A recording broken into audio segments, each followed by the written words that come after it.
Okay, I'm gonna do a series of smaller paintings in the different categories, and I want all of them to be from photo, and I am going to be a little bit sketchy actually, because they're so small.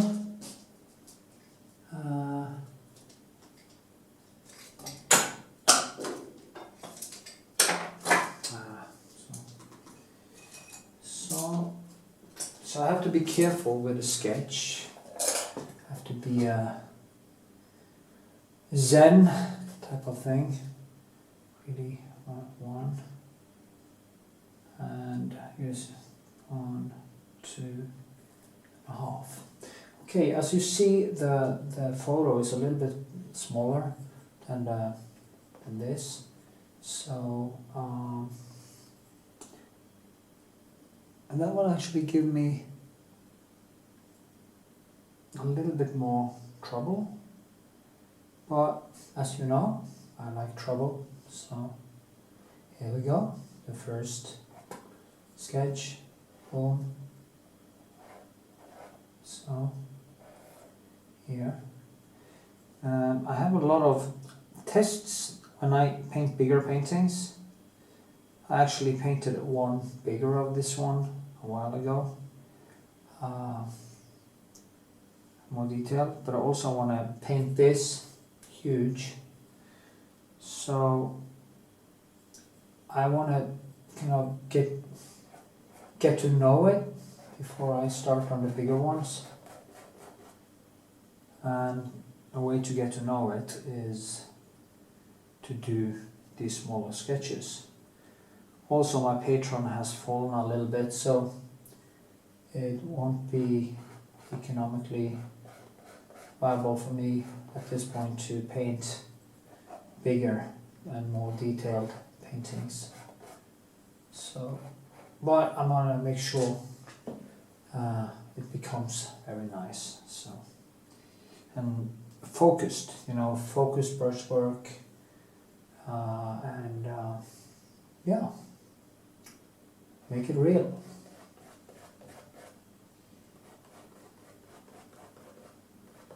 Okay, as you can see, I keep the background as the shadow.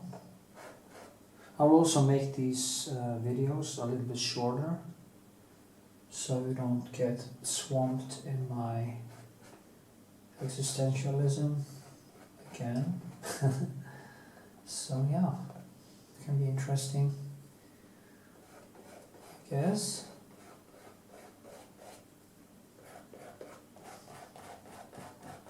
My plan now for my Patreon is actually to do, I have 6 I have to do now, so I'm also going to do some landscapes, small like this, 24.24.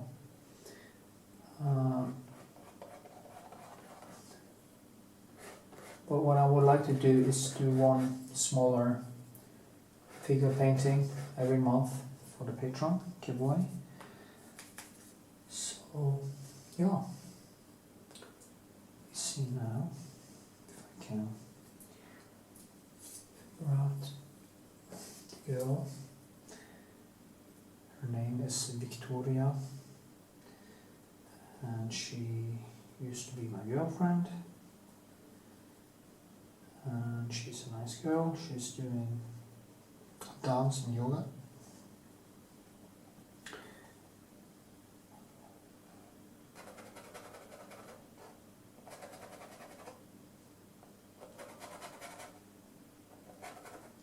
And there was one evening we were at her place, and I took these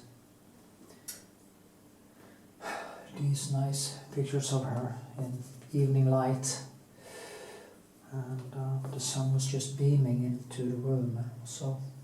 And there's an old house there that her parents has.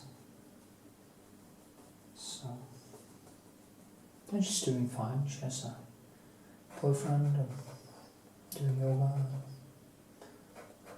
Yeah.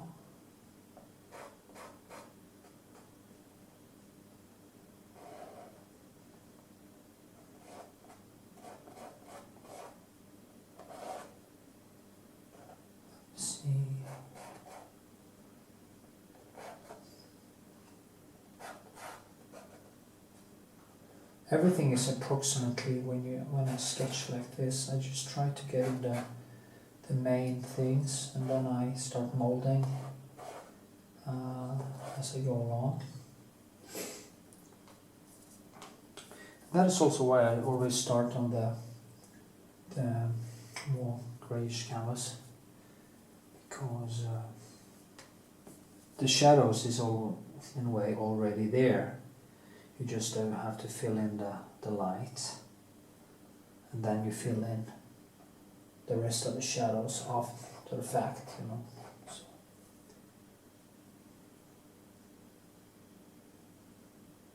Okay.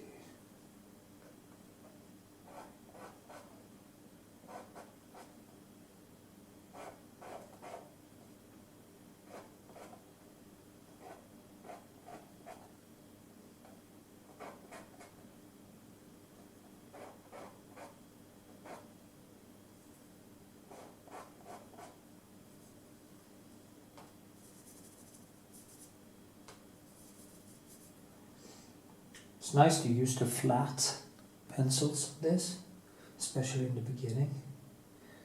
So, yeah. Okay, I start on the light in the face. And yeah, this.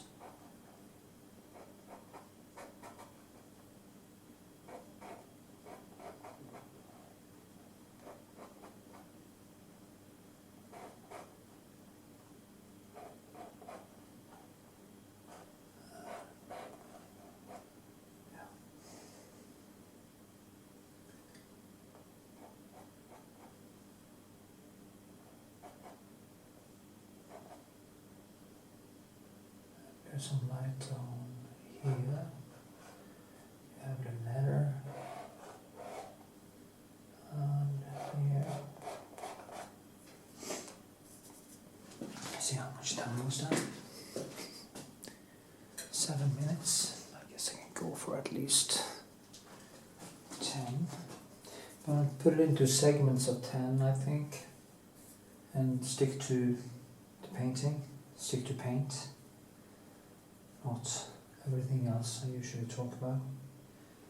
There's also a plan for the new year to stay away from all the digressions in my painting videos.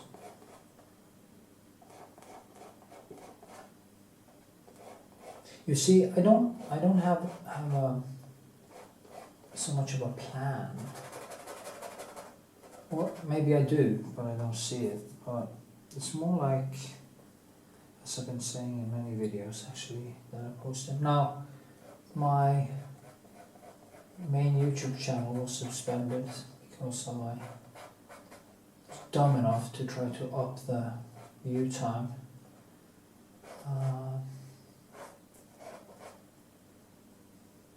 By playing my videos on a couple of a computer that had a VPN. And that was a dumb thing to do because YouTube just deleted. In fact, they deleted 6 years of work. So, don't try to cheat. It will come back and bite you.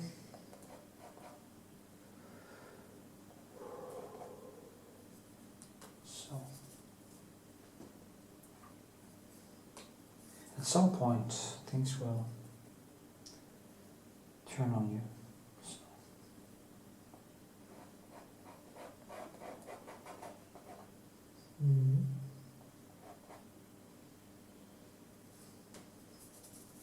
These paintings tend to turn into a nightmare for me. All paintings actually, because I think I'm going to do an easy, more sketchy thing, and suddenly I go deeper and deeper and deeper and I can't stop. And that is a mania with me that maybe also it's good for me because I can stand for hours. I never get tired of trying. I get energy from the challenges. So, yeah.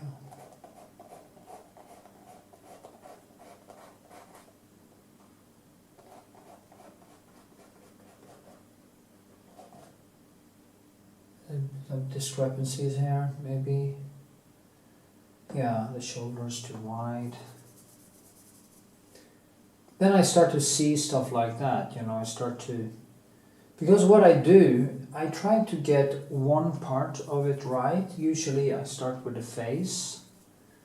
And then I just start to mold everything out from that single point. I don't sketch or do any work before. I just start on a certain point and I just keep going. And it works for me, so. I'm not a photorealist, so I don't need to be too perfect. If you're a photorealist, you really have to make it perfect. And there's a lot of bad so-called photorealists out there that aren't actually good enough to do it, because you have to have a different set of skills to go all the way, as they say.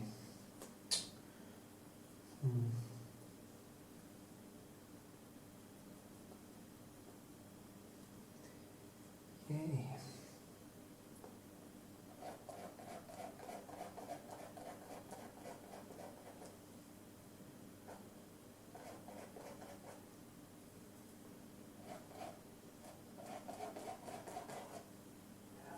See?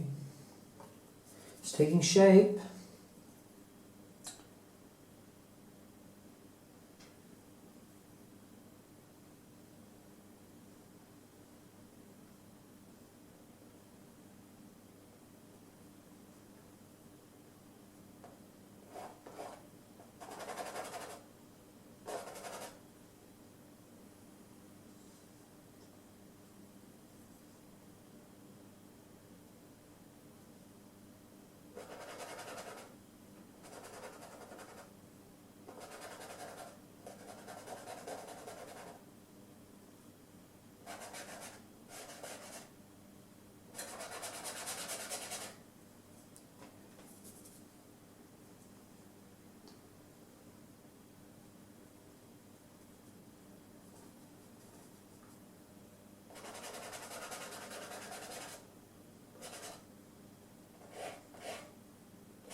See.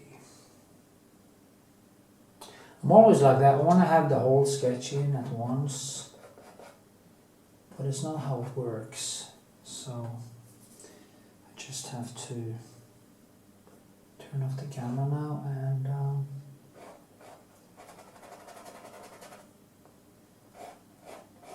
yeah. You know, all the objects in this thing has different constitutions in different colors. It kind of seems a little bit the same, but it's not the same. What I like here is that it kind of disappears into light, so I can easily just build everything with light and yeah.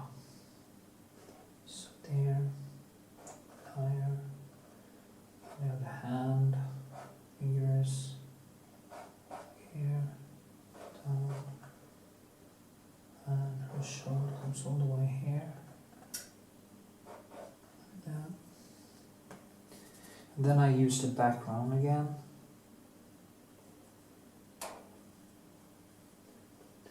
Get her. No, that was a little bit too. You can also use the hair as a guiding rod, as you call it. Goes down here.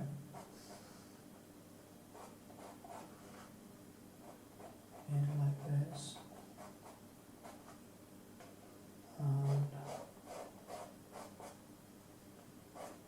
And that red light coming in there.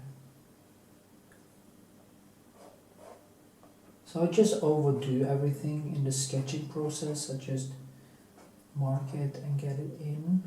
That's the goal with a sketcher. So, okay.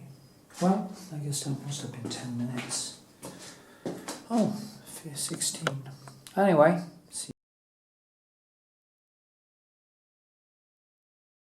Okay, take two. See, got a little bit further.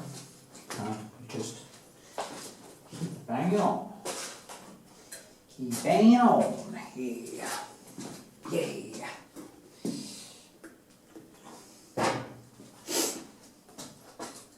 See?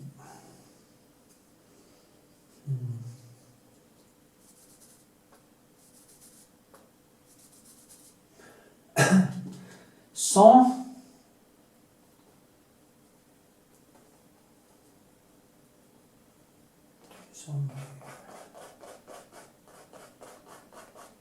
see how loose it is. Then I will spend an hour more after that and just or two and just kind of adjust. First I sketch and then I adjust the sketch and then it has to dry. Because at some point everything just turned to mush, as they call it, and we don't want that.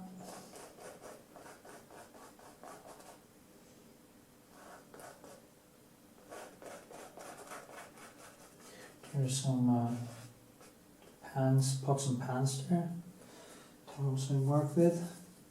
I can do everything in the smaller and smaller brush strokes.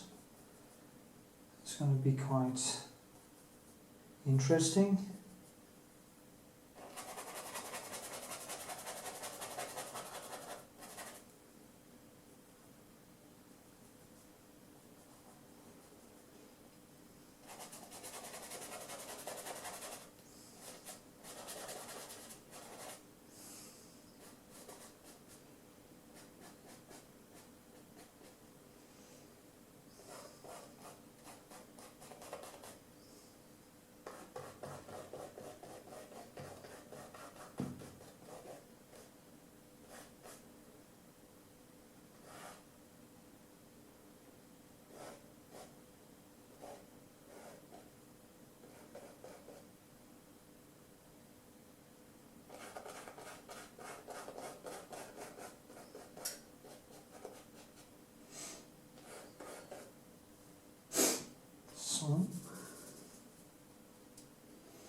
yeah, I'm quite thoughtful these days, so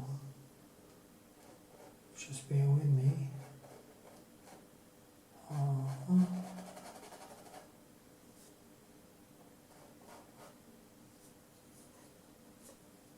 The point is also just to see me paint should give you an idea of how you should think and how you should do it. I can't really explain everything in a good way. Well, that was bullshit. Of course I can explain things. Actually,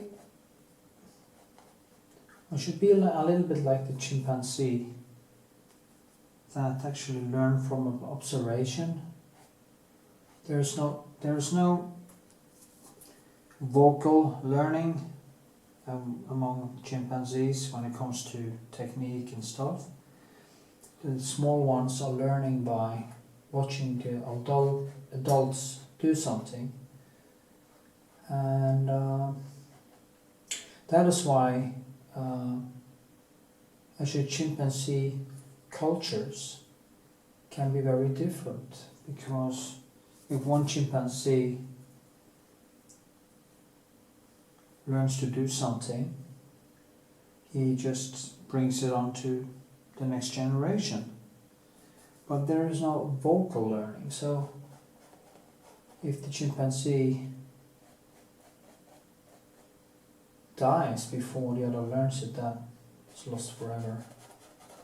So, well, that was a digression of dimensions actually. But, you know, it's me, Knut Andre Vikshåland.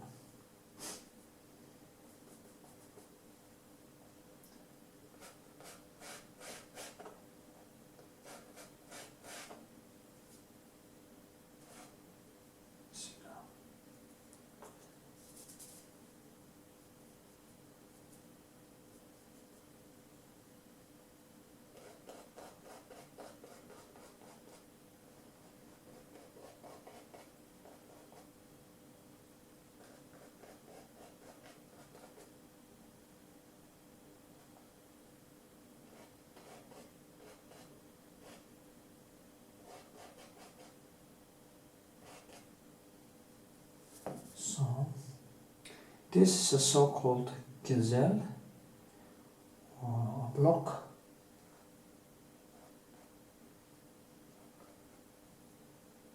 So,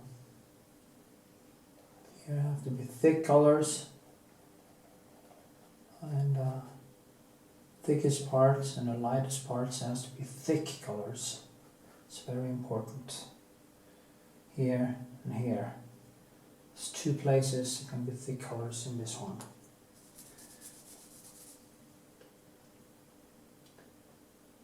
And of course in the face. Now, clean up a little bit. Then I will start molding with smaller pencils. I could also just let it dry and then go over it afterwards when it has dried. And I will do some more molding in it before I quit.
Okay, then I will stop for a while, paint a little, and then show you the sketch. 20 minutes, 10 minutes, yeah. Okay, I'll just do some touching up, and then I will leave it for now. Yeah.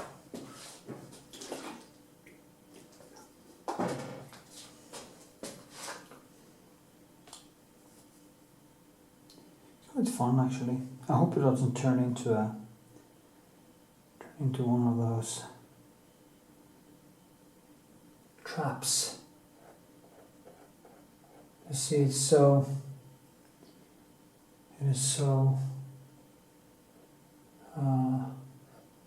soft now that it's hard to get the colors to stick, and when that happens you just know that there's not much more you can do until next layer. So yeah.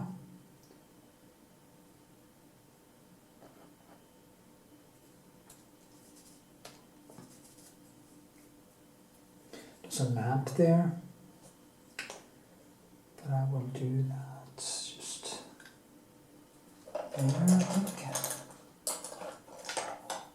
See.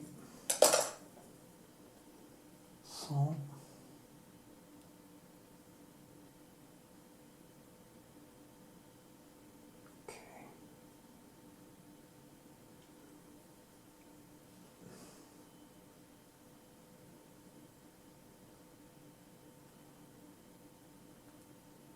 So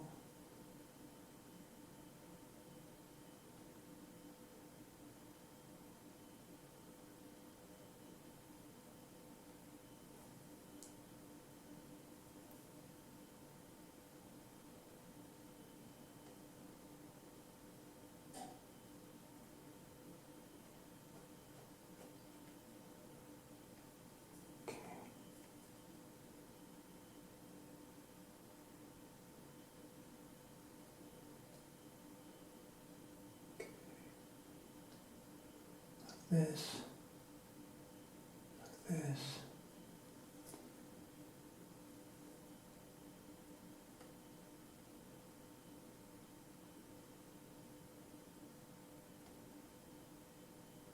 Yeah, I think it is. From here, in the shadow, like that.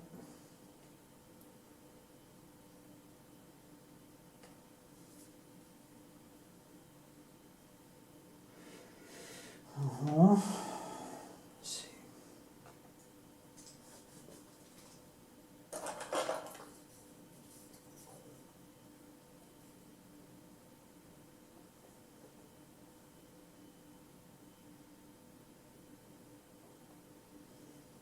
Okay.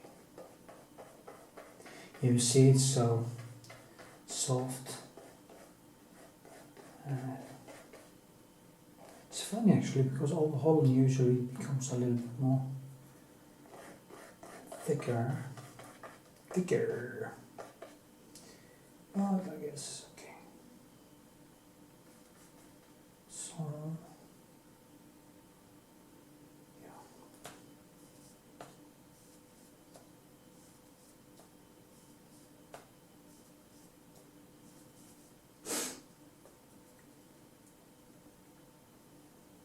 I'm actually doing cold therapy because it's quite cold here. It's winter time in Norway, and I'm standing around in a tank top. I'm cold, basically, a little bit cold all the time. But it's very good for the immune system, especially if you're stressed out or have problems in your life. It's very good to do that. So, yeah.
think this block will do. I want to make a little landscape actually before I go to bed. That takes a little bit less time. We'll see. Yeah, okay. See ya.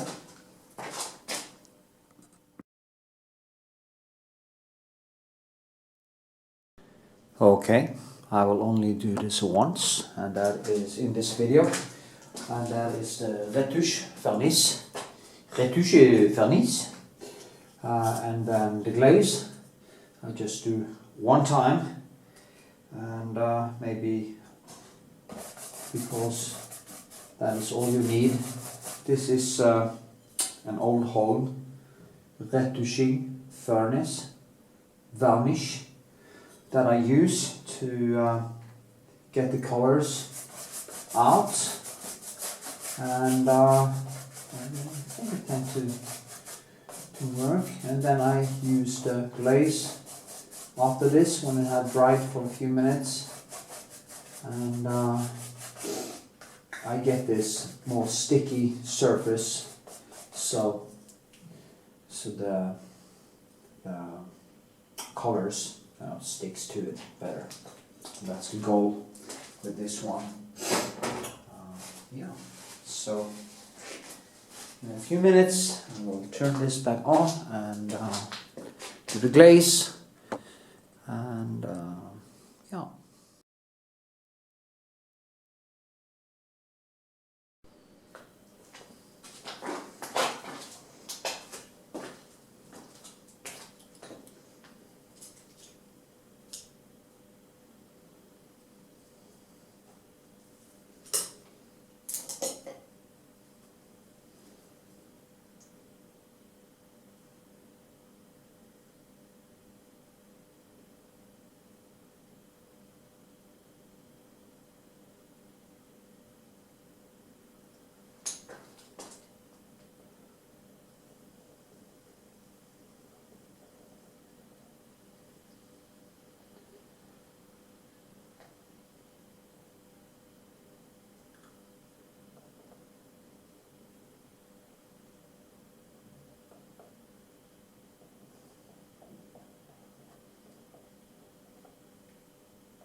Oh, I actually forgot to do the glaze.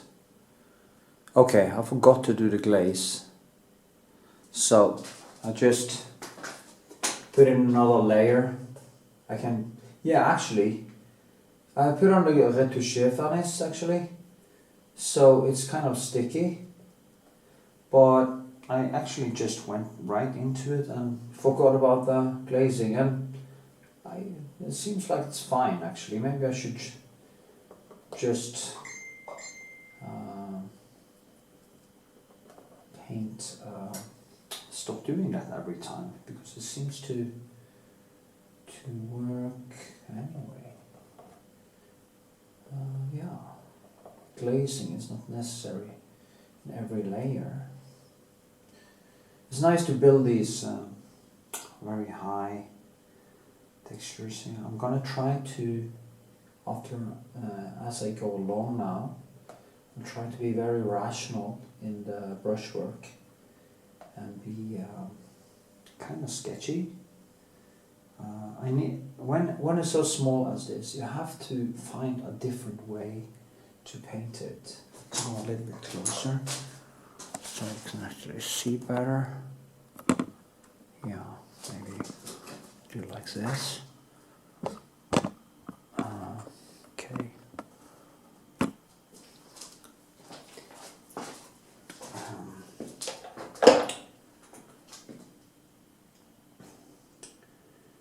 See all the nuances here.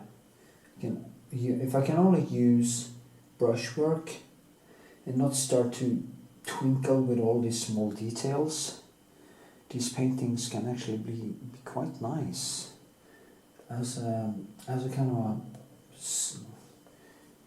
small sketchy version for bigger paintings and stuff. It could be a very good way to evolve my my Patreon also, because it's a Patreon giveaway. I think maybe people would appreciate more having smaller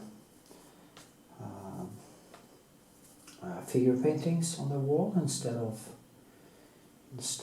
only still lifes. Not that I'm going to stop doing still lifes to Patreon, but when it only becomes onions and apples and craniums and stuff, it probably gets a little bit boring for people, I can imagine. And it's good training for me, actually. It's also good Zen, very good Zen. You have this nice, it's small, and you have to concentrate, and it doesn't take ages to make them. So yeah, that might be a good idea. See, I'm just gonna build. I have to build. The first sketch, when it's so small, becomes a little bit more kind of sketchy. So yeah.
So.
thoughtful today, and I've been lately, for good reasons. But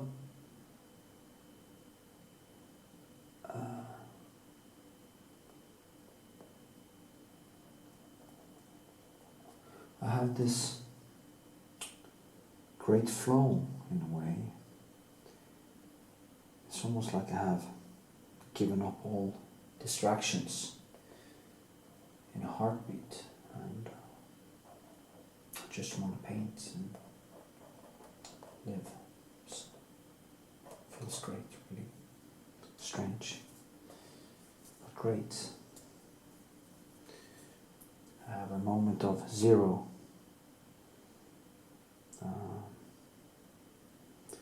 Jordan Peterson talks about this in a talk, that you have to push yourself to the limits, to all the way down to self-destruction in a way, to trigger your full potential as a human being.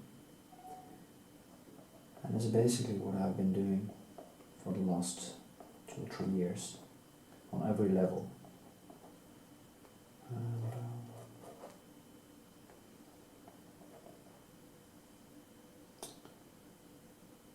some things happened, and I just was shocked out of the conformity of my own hubris, conformity of my own habits and obsessions, and it kicked me back to the acknowledgement that the only thing that matters in the end is being in the flow. You can't buy yourself out of depression. You can't distract yourself away from distraction. You can only face it right on.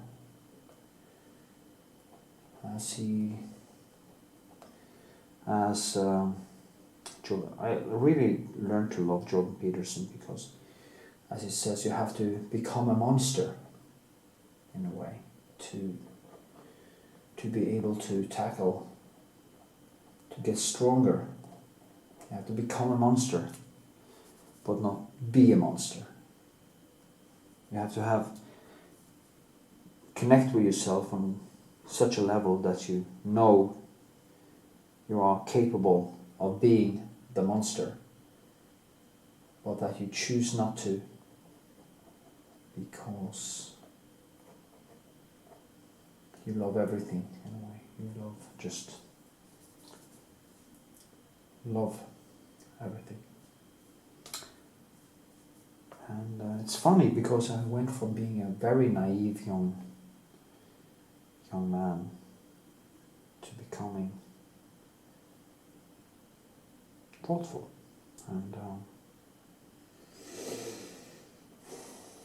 deeper, much deeper.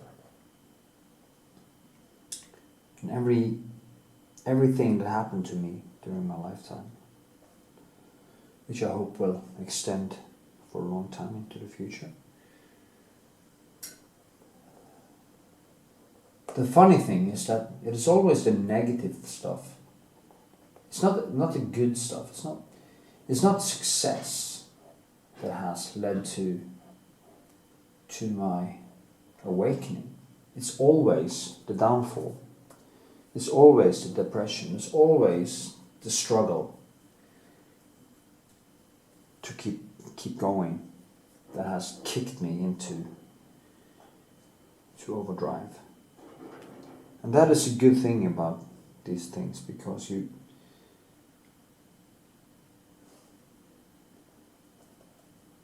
if you manage to tackle,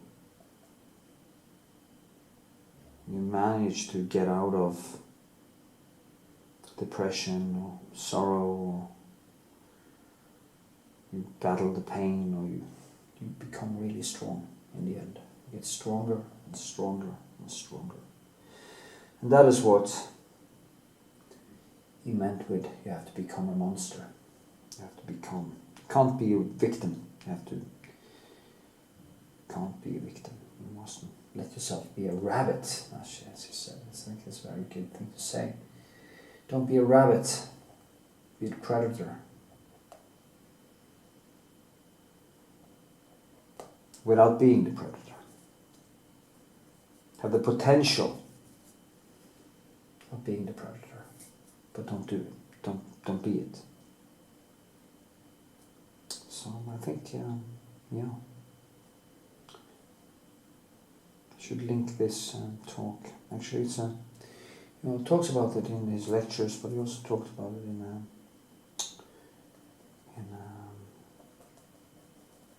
podcast with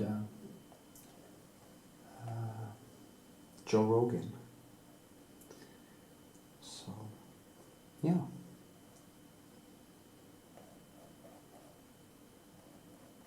I don't know if it's age or if it's what. I haven't learned dick from positive things on the personal level. The positive things will be there no matter what, you know. The positive things come easy.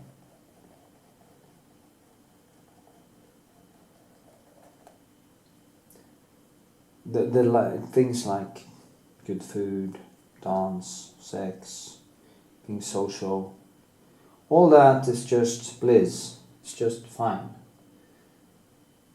But this, when you drown repeatedly, that is when the mind is turned on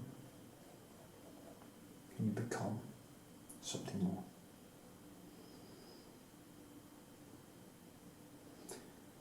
And I seeked my downfall, or not downfall, but I kind of seeked the things that would make me struggle. And it backfired too, you know. But then you have to pick yourself up and just work harder, focus, rebuild. And painting is the thing. If you have a depression or you feel lonely or you have something going on, find something creative to do. It's really hard when you're down to actually do anything creative. But the more you do it, the more you force yourself to actually do creative things, your mind changes, your mind calms down, your mind just starts to work in a different way. And in the end, that good feeling kind of takes over and start molding your brain. So the more you do creative things, the more your brain is molded into focusing on flow and inner peace and all that. So I think painting is the closest you can come to nirvana. I can come to nirvana anyway. And you find it in music and all the other arts too, but in painting you can go into a extremely deep and silent room where time just vanishes and you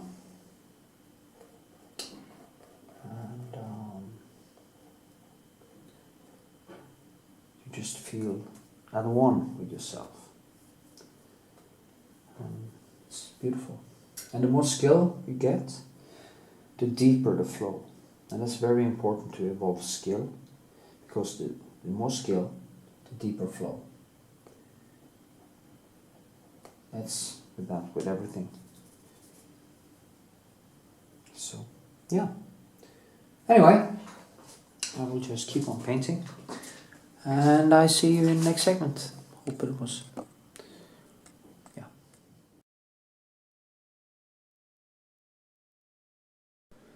Okay, I've been working for a while and is kind of just Grizel number 2. Number 2, yes. So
Okay.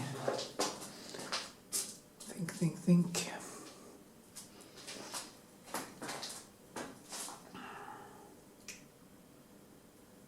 Okay. And just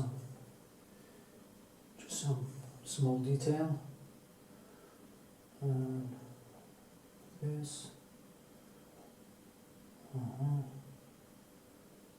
Like this.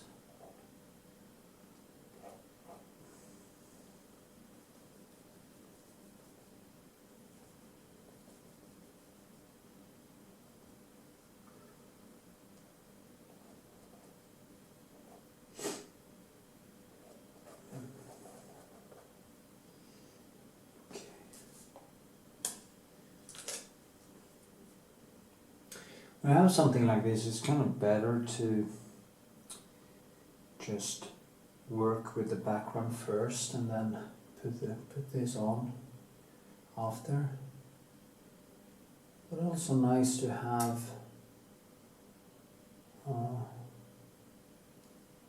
this and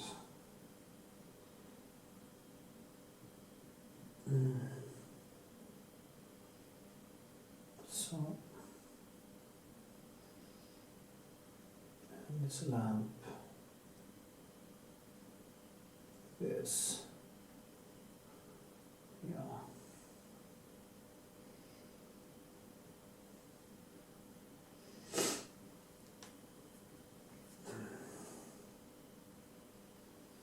This small.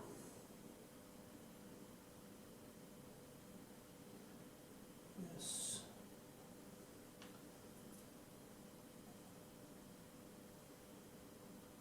Okay.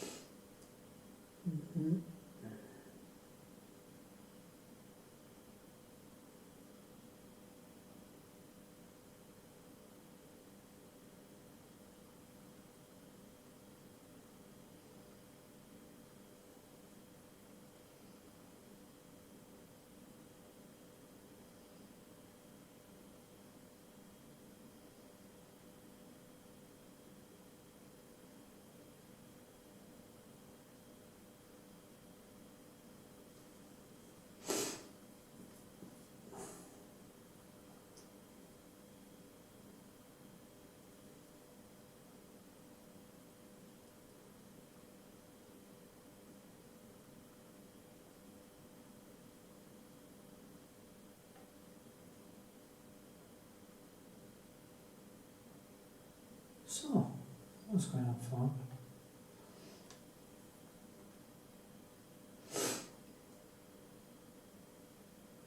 It kind of reminds me of doing small things like this. This is actually the sizes that Vermeer's paintings often are. So it is actually possible to get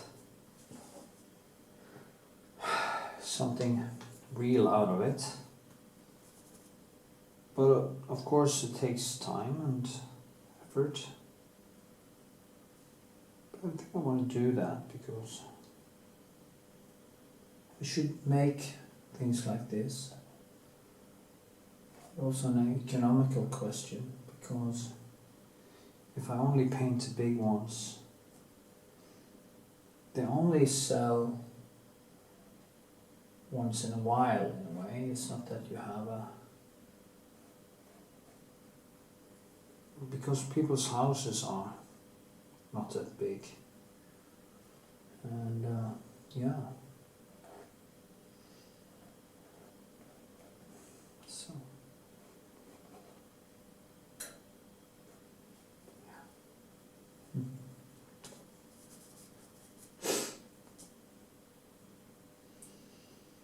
Mm-hmm.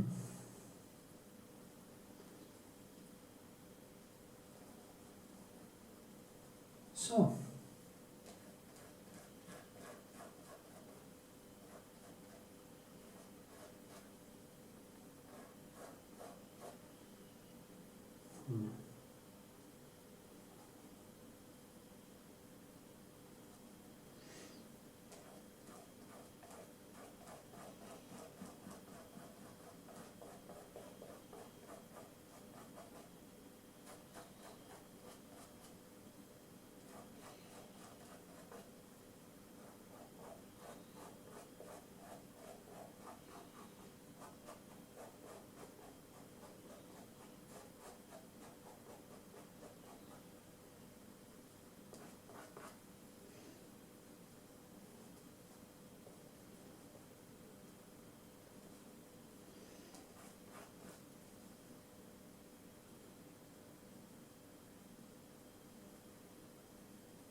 I'm gonna stop there today on this one, because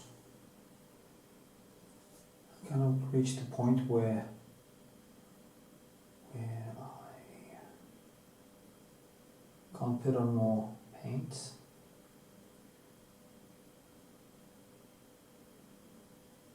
So yeah.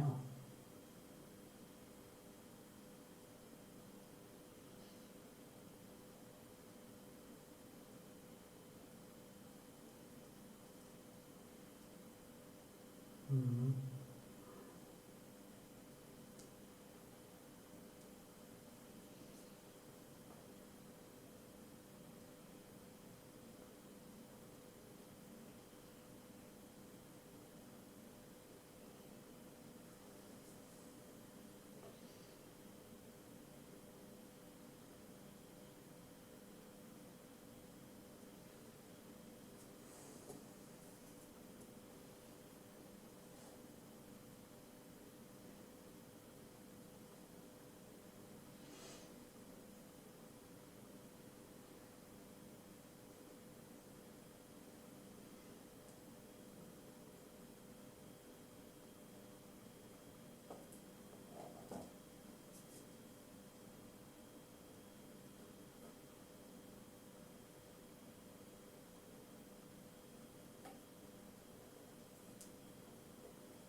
Yes.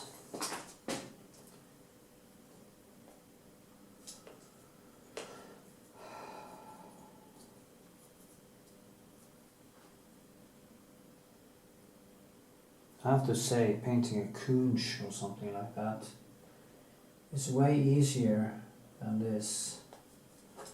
There's no doubt about that. But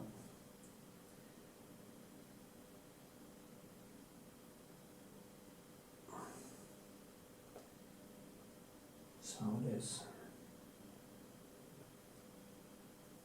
First I just build the shapes, and then I will build some detail, some necessary detail, not to overdo it.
So,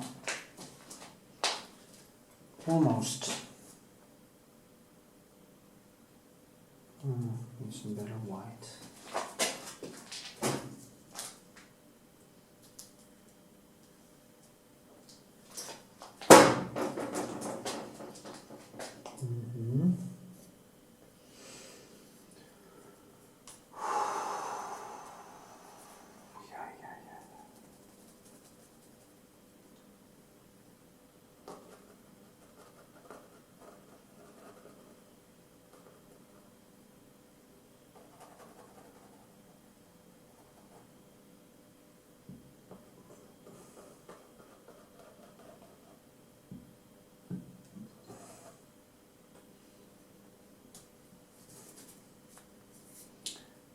Give it a little bit more light here, so there's something to build on.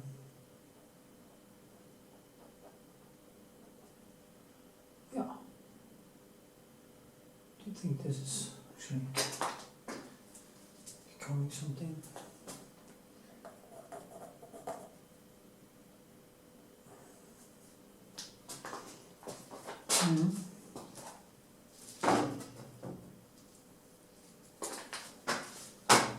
So, okay.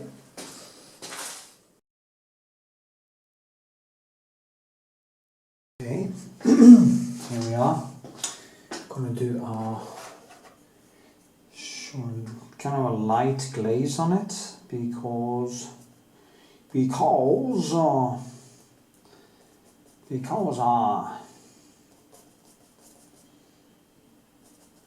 I want to.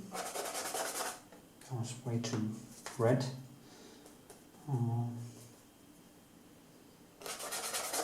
So be more blue.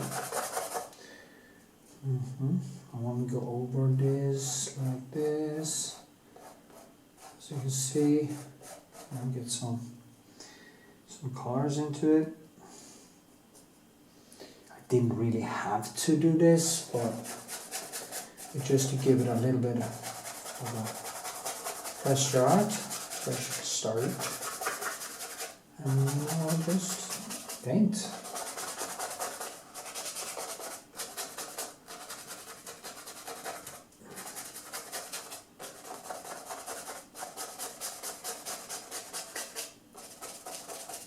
So here it is.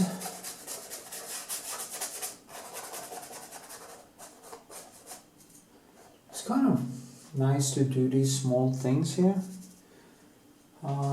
It's a little bit different. I think I want to do that with all my bigger paintings, that I do one small like this from now on, and use that on my Patreon. Interesting for people to get a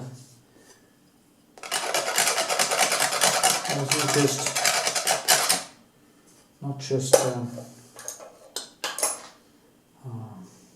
I said, not just object paintings.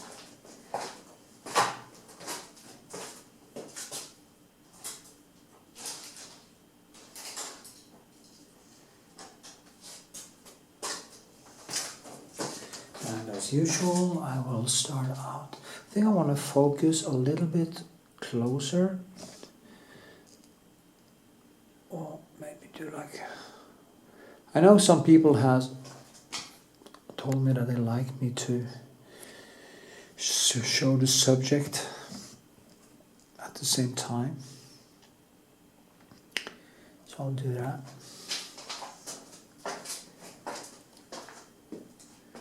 I will then start with the light in there, some details. I think that is a good place. I'm going to use a round pencil from Da Vinci, and of course my old home paint to do this. These things have to be a little bit more loose and impressionist, as I've told you before.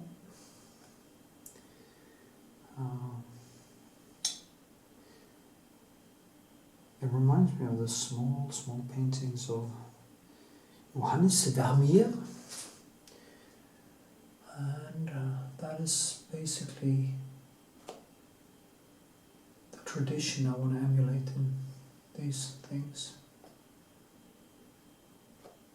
Or try to. I will say try to. I will probably get better at it as I go along.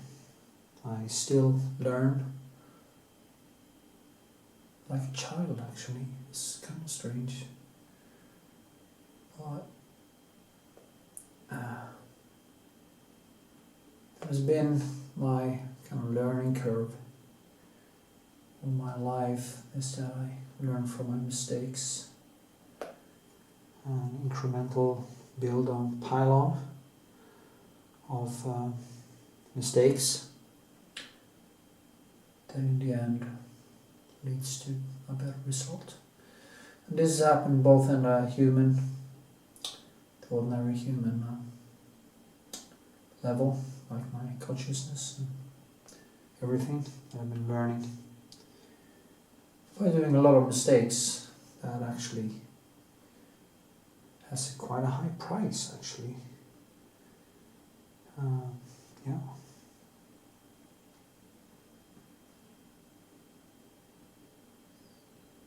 But, you know, as my father did say today, you have to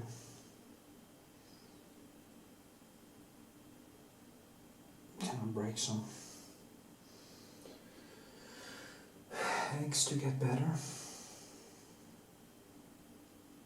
or something like that. Don't really remember.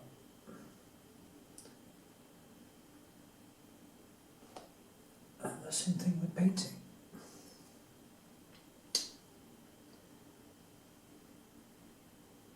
Oh, I love this calm.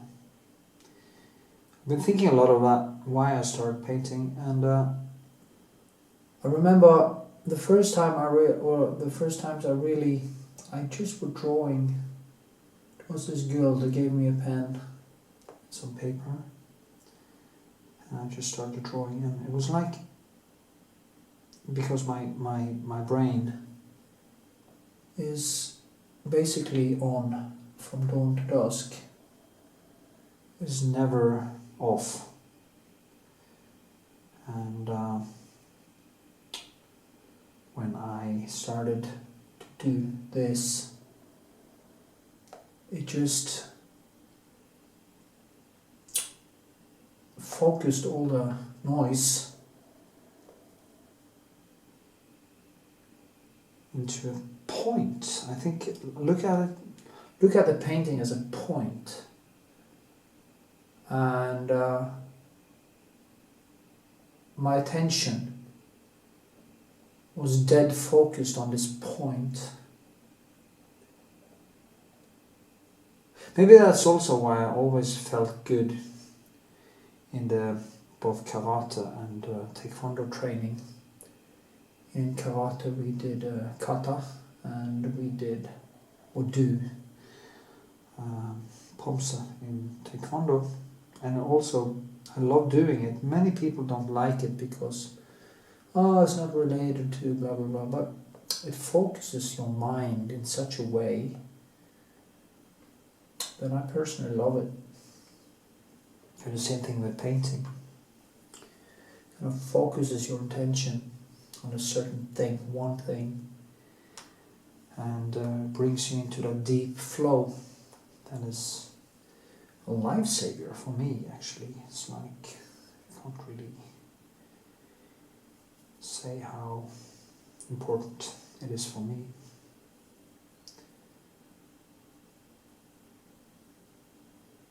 So, yeah.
Okay.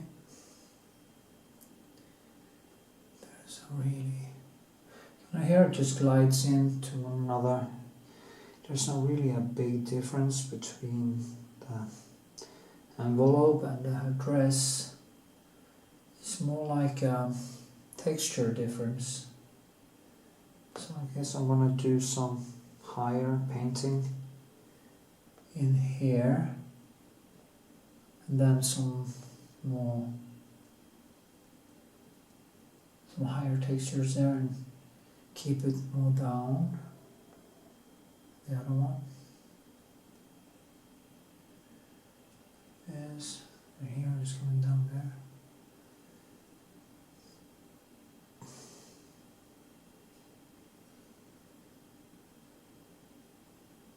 You see, if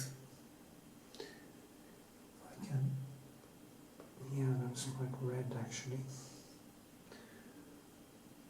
That's the thing with digital photo. This is actually done from a digital photo, and yeah.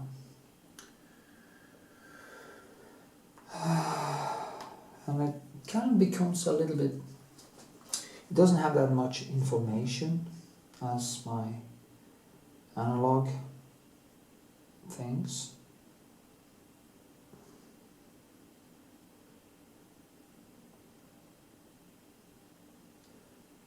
But it has its own charms. The good thing about digital painting and digital photo is that, not digital painting, but digital photo is of course that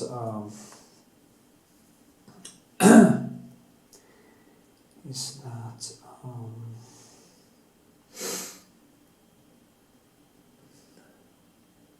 can take as many photos as you please, and it doesn't cost anything to develop them. My analog photos are quite expensive to evolve, so, and I do not have, actually they stopped making it's so sad actually, they stopped making the film. That was my favorite film. It was kind of a tungsten Diaz film 6.7.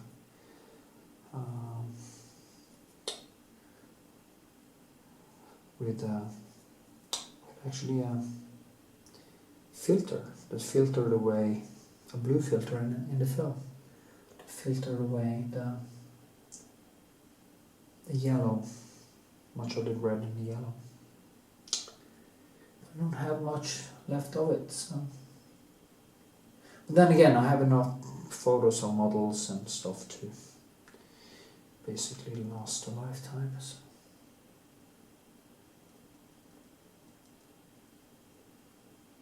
That's good. Yeah.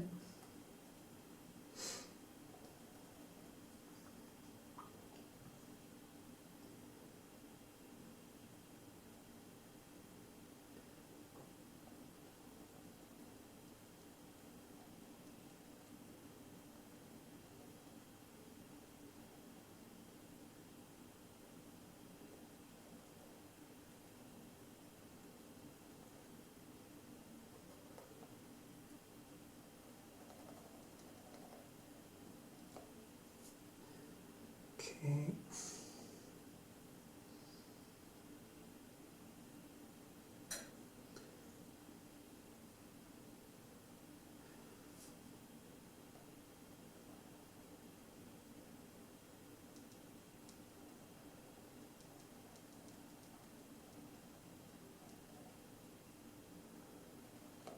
And just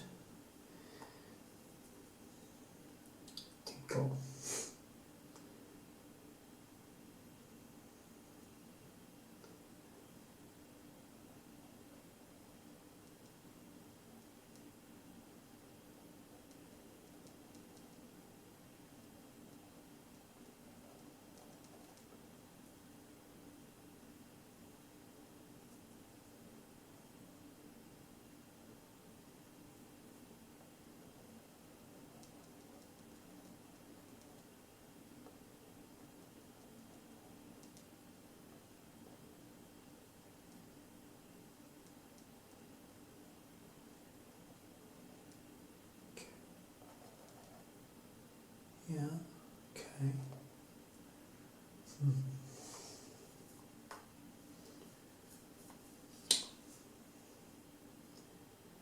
very slowly. It's really hard for me to keep it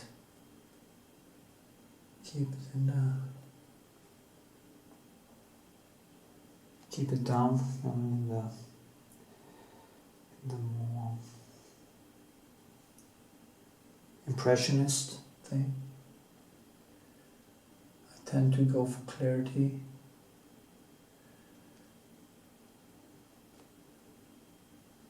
So, just do my best not to totally go out on a deep end.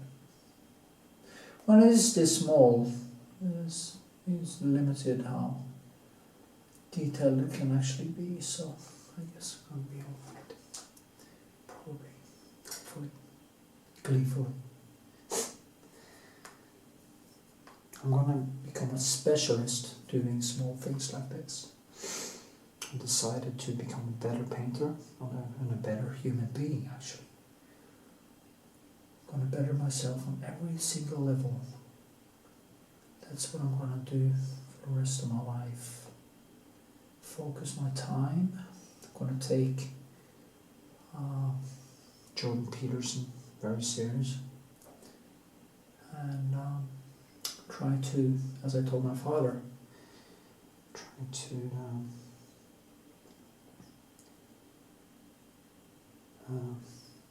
reach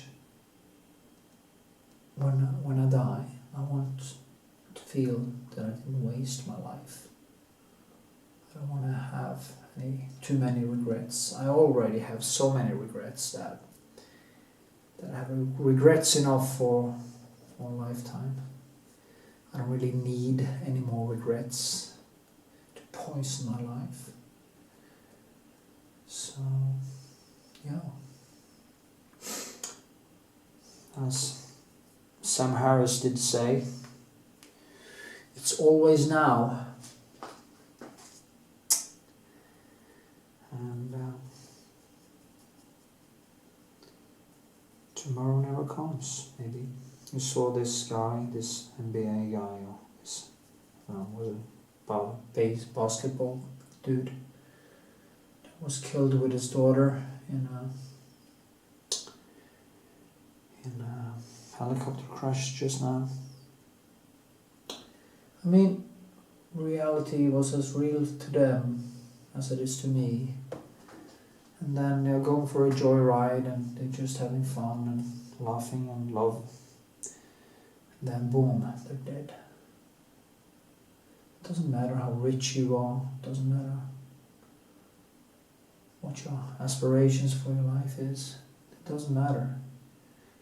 Death will come when you least expect it, so you better get your ass going now. You only have the now.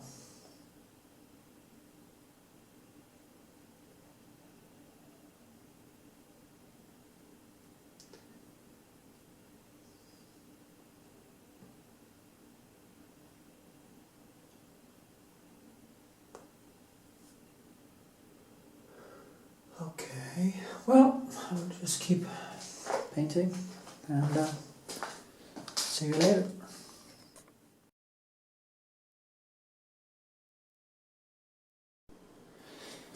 Okay, let's see. Okay.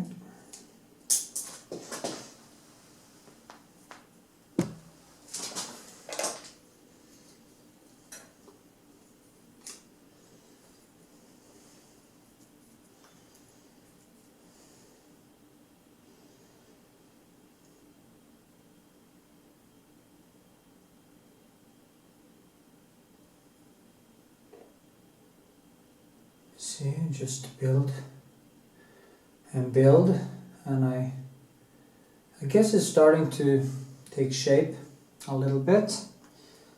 I'm gonna move a little bit over here. Everything always takes more time than I think, so I guess I just have to use more time on every painting. So it becomes as good as I can get.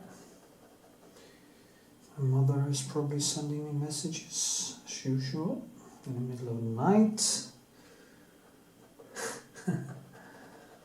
It's funny.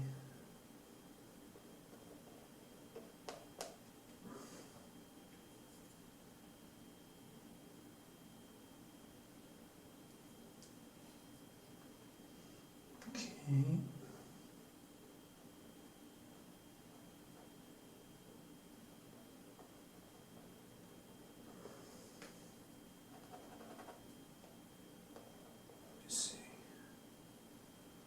It's a very nice tone there, but I have to move it a little bit this way.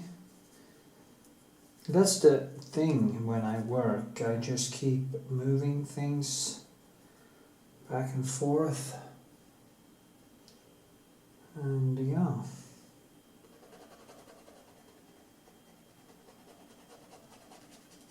So.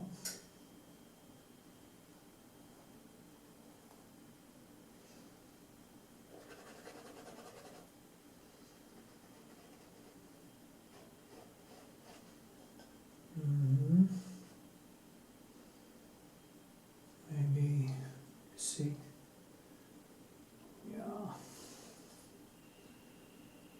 Yeah, it's always a little bit unclear actually. When you do it on freehand, it's hard to expect to get everything right. Sadly, one has to accept that the eyes do have its limitations, but well, I know people are really good at this. I just haven't. I must practice more. So, this that is the point. Actually.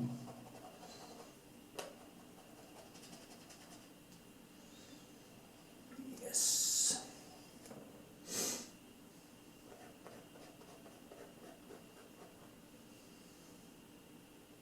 It's more yellow, and this one is going more out. So medium.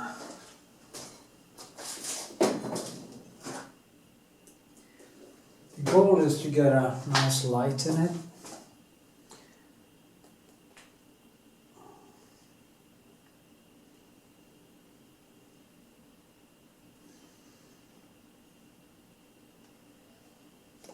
So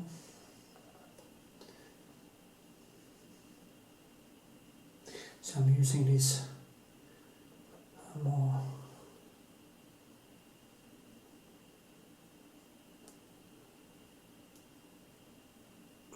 vierkantet.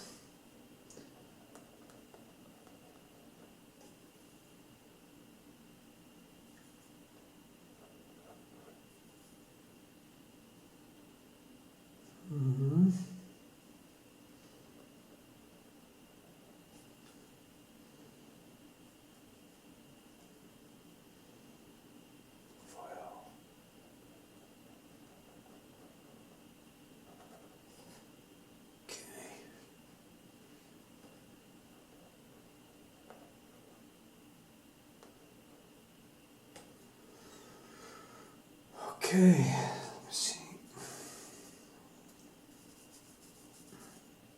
I was kind of wrong, I think.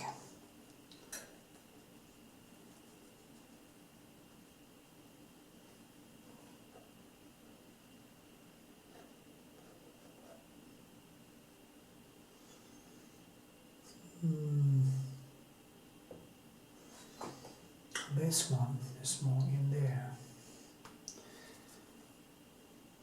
The arm on this side, or is it?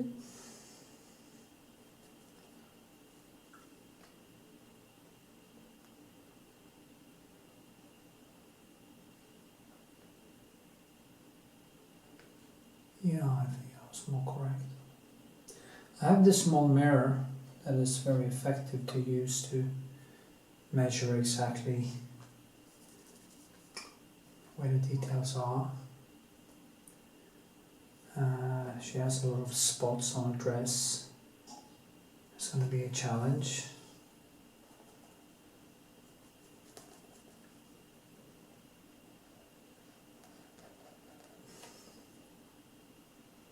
At times I wish I was a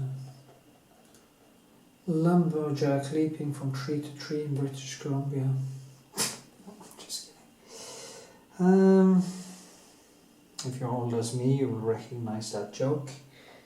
If not, you are quite young, and yeah.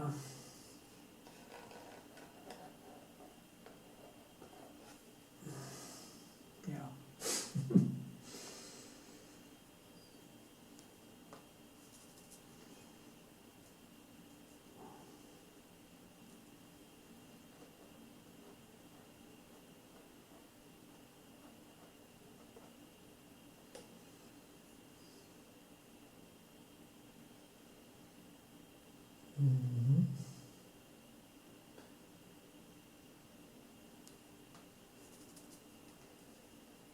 There is some intense light source in this. It comes from the side here. Some morning sunlight just beaming in and just explode the whole room with beautiful colors.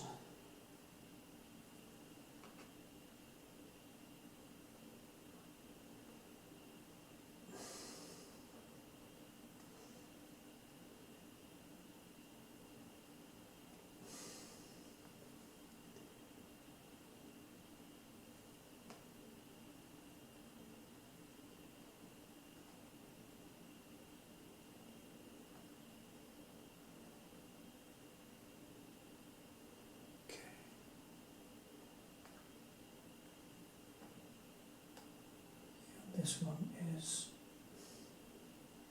here, like that.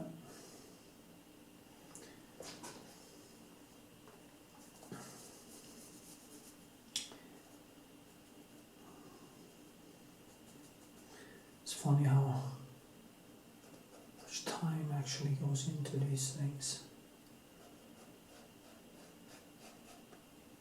All my paintings actually turns into some sort of nightmare at some point. Not much respite there. Just keep on painting and things just start popping out, and my skill wall is making itself known to me.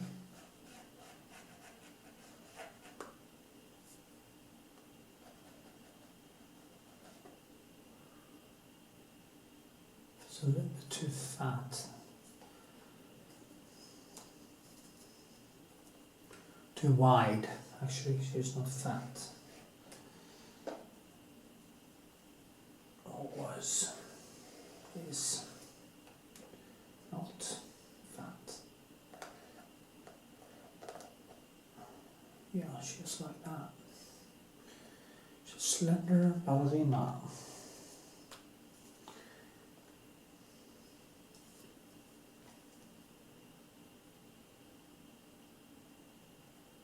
Dancer, to be correct.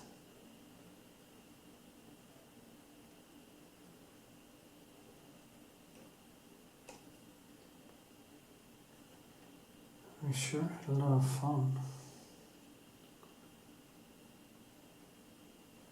Such a long time ago. Funny, time just passes by like a thief in the night.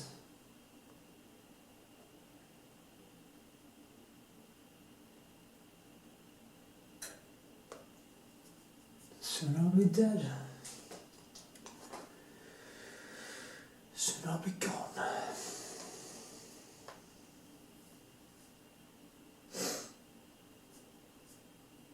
I always say nothing, as an artist, it is like nothing is a long time ago.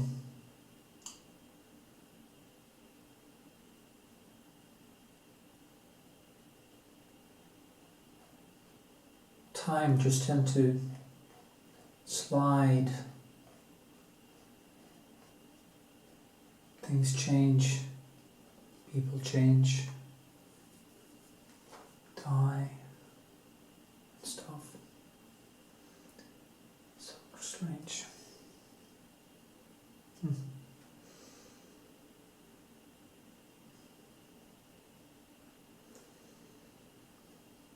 So relentless existence.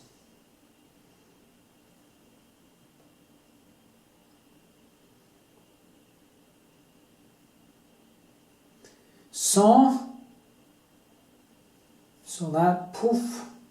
Now I'm starting to shape the details in here. Maybe I should do some here and zoom a little bit so you see better. Do like this. Have a better lens now so I can actually zoom all the way in. It's a very expensive lens. I'm going to do something with that lamp there, I thought. And maybe there's some pots and pans with some lights in them. But first that lamp, which is quite fun actually.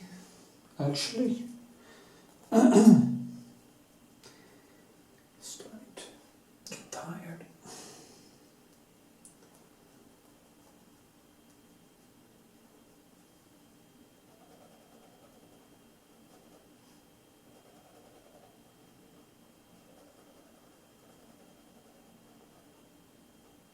So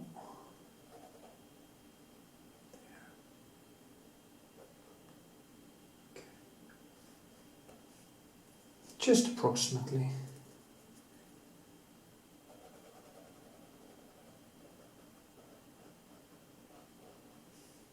But I do look forward to actually figure out, as I progress and do more of these small ones, I will learn more and more how to do it,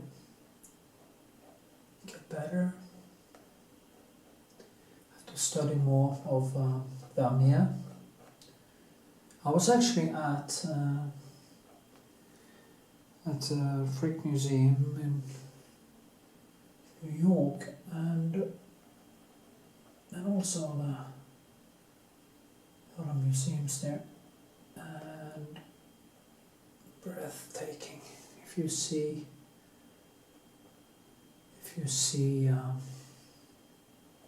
Vermeer.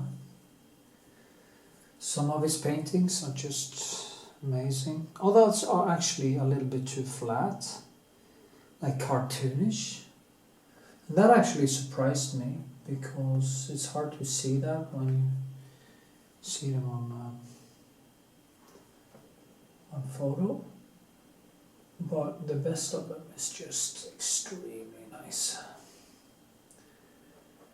And you can learn so much from them if you have this kind of open mind.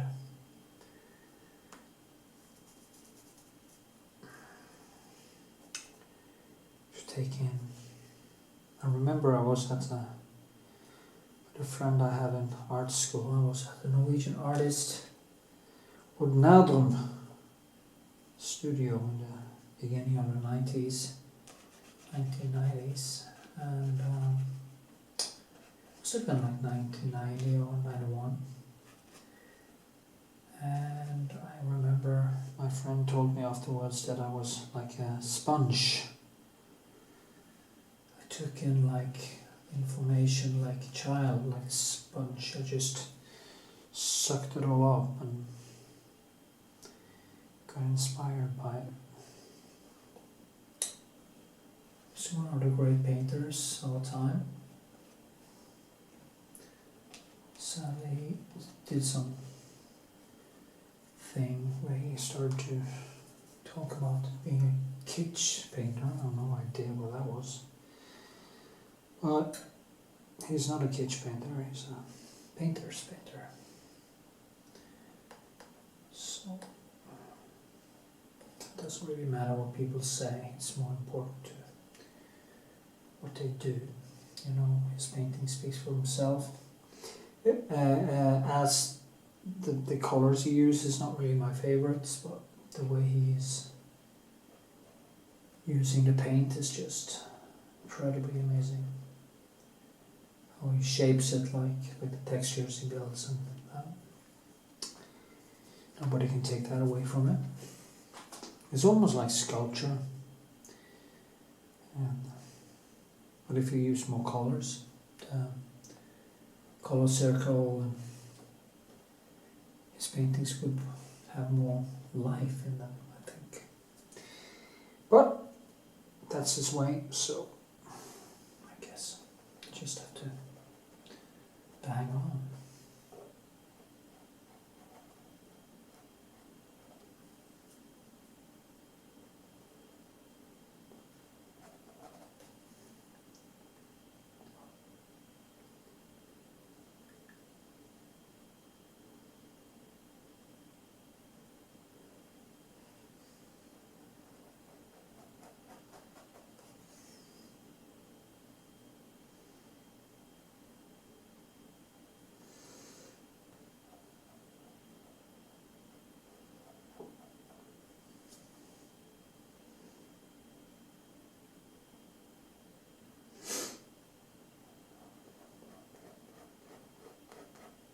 Mm-hmm.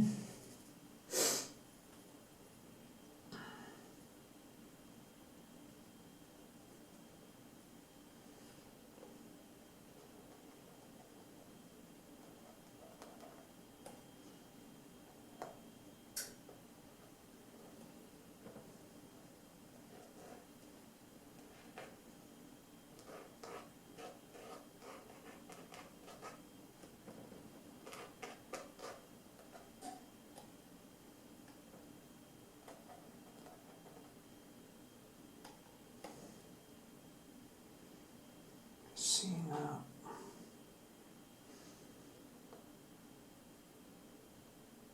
Okay. It's very difficult to decide. Let's see. Giddy up. Oh, it's getting better, you know. You have to do it piece by piece. You can't do everything at once. It just isn't possible. One has to get used to that.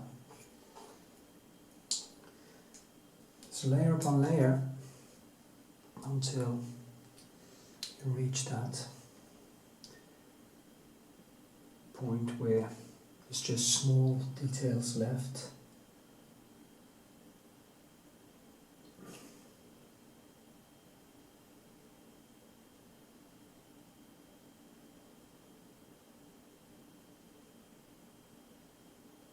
So, yeah.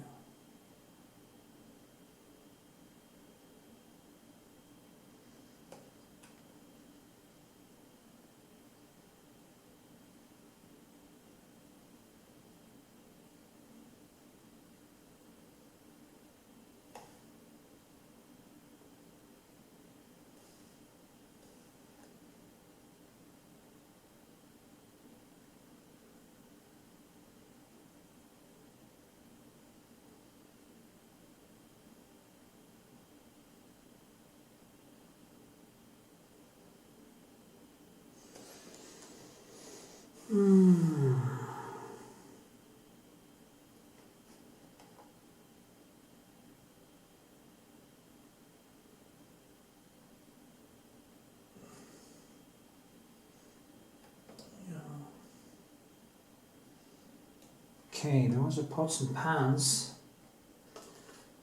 Just go in with some highlights so I can have it as a basis for the next layer. Like here. It's made out of copper. So go in with that kind of copper.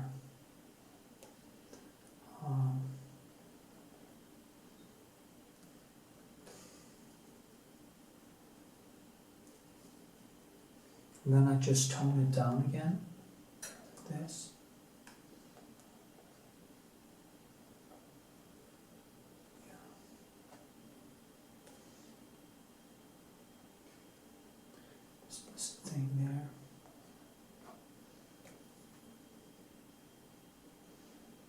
maybe even go to the yellow here.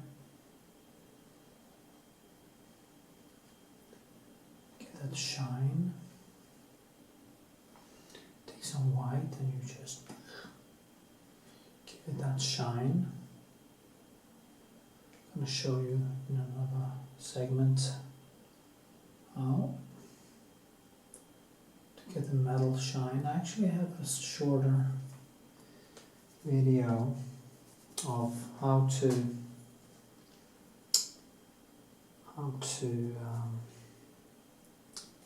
paint metal. So yeah.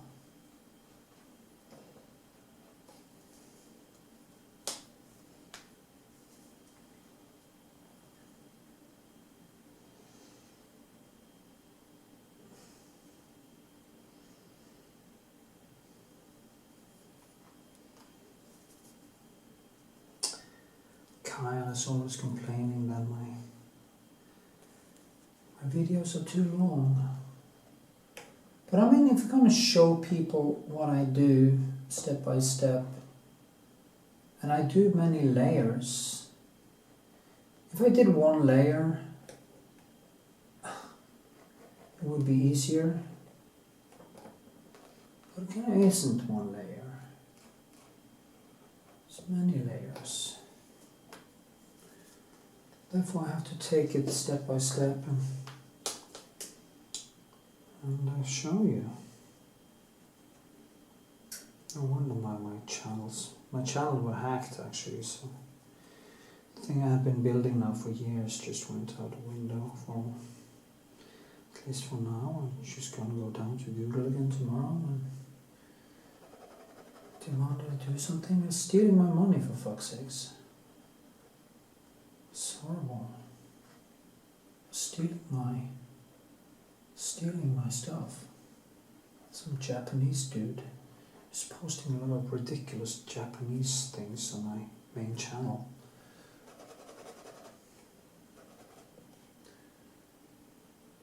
I mean, no wonder these people have a suicide forest. It's ridiculous.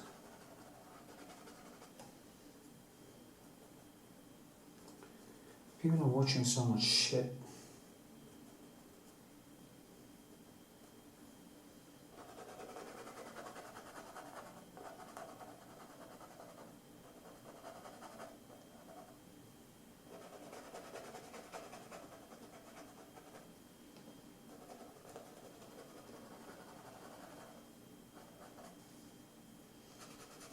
They say that people,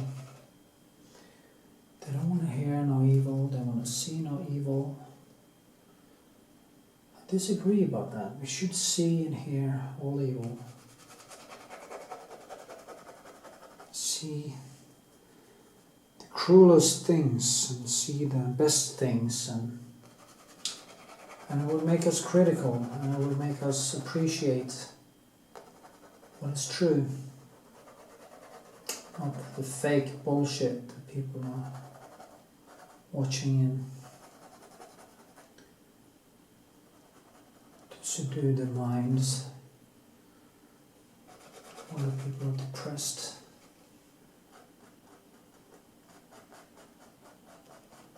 Anyway, sorry for ranting, just thinking. See how I paint? Directions, wall. You can also use your finger if you want to have more translucence, you know, gliding into, kind of glides more easy. I think that I had this actually a little bit more, should be a little bit more like this. So. With stuff like that, it's like, that's the least of my problems to fix. It's like, yeah, there. Sometimes I actually miss this girl.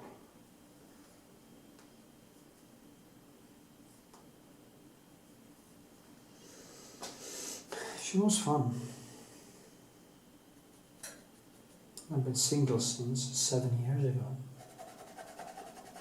Crazy. How time flies.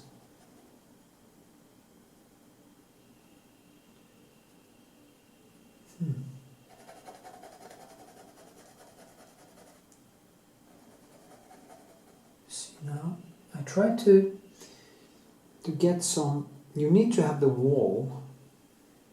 The wall has to show kind of inside. When the shadow hits, it has to hit so that you feel it's actually something inside the shadow. Some people, especially people who start out painting in the beginning, they tend to put on too much black as shadows and there's no life in it. So I try to avoid that. Oops, my mother again.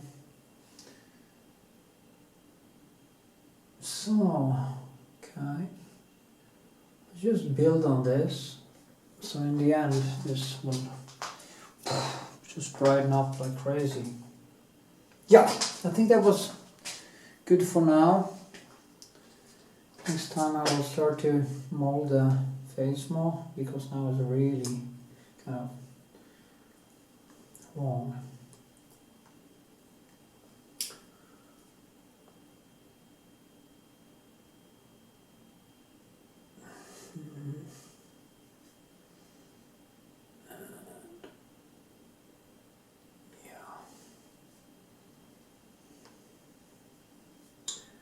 Maybe the hair is too big, but that's at this point I need the mirror to start seeing what's right or wrong. Hold the mirror up and I see the photo and the painting at the same time. Then I start to see where I'm going.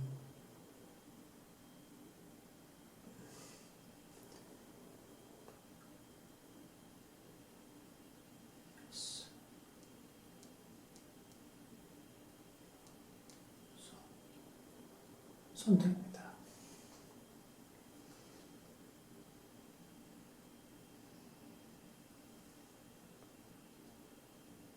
Some more light here.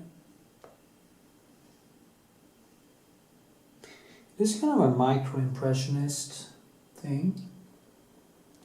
See, just aim more and more color into it. Yeah.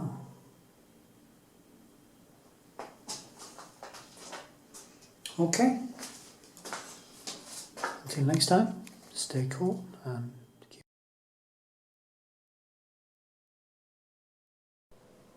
Okie dokie, here we are. I'm going into doing some nice detail. Yeah, I am actually.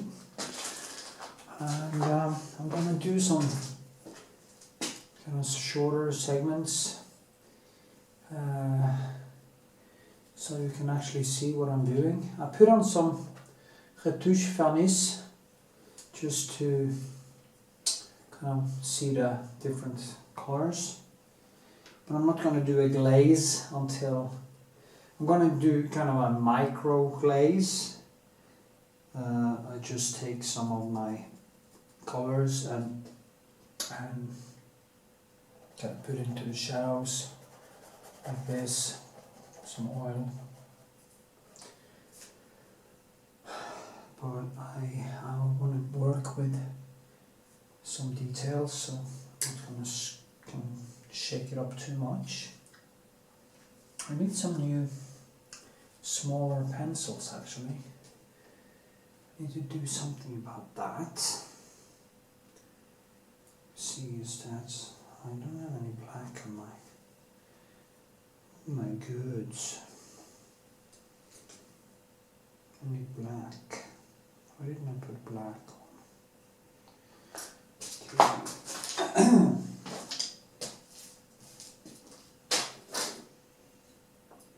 Yeah, have a very small palette now, smaller, so I can connect more with details. Start out with this one, maybe, and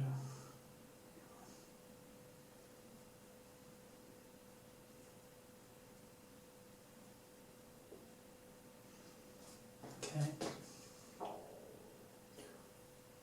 Jesus, I have this book. So, just gonna, you see, I'm making a line here now. Maybe I should zoom a little bit more, because I'm gonna work up there anyway, so you can actually see what I'm doing. It's very bright, but okay.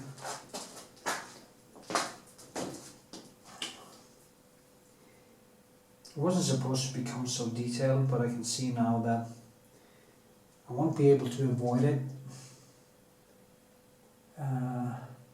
It's not going to be super detailed, but I will go into some detail.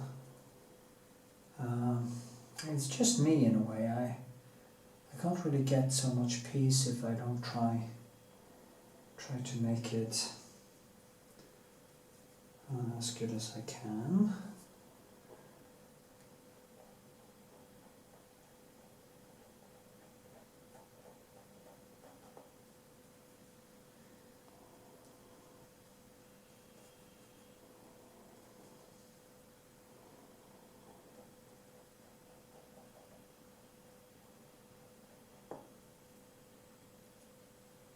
Okay.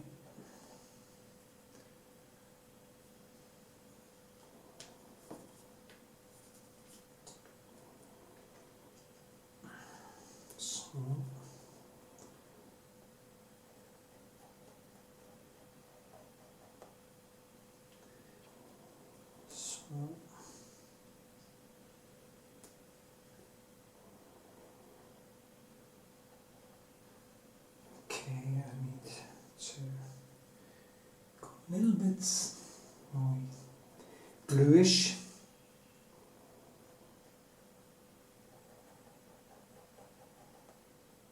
Getting that skin color.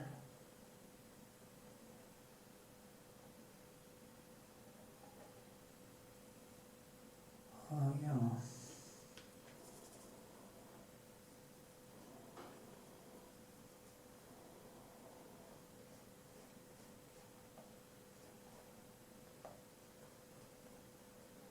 So it's very important to kind of differentiate these things. Make this, if I want that letter to come all out, I really need to, and that is why I just can't be pleased with the more expressionist sketchy thing. Also, I'm not that good at that,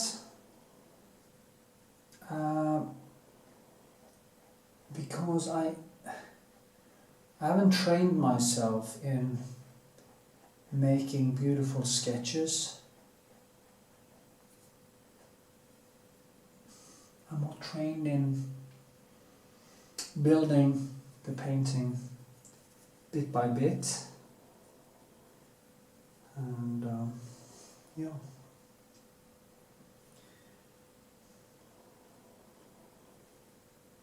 Almost like a puzzle to me, actually. So just trying to follow. See, I'm trying to follow some directions here.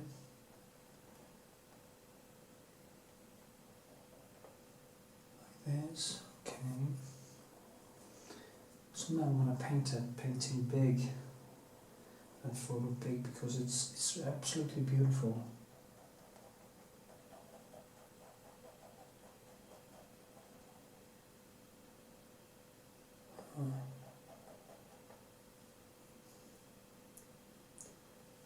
fingers are also so tiny.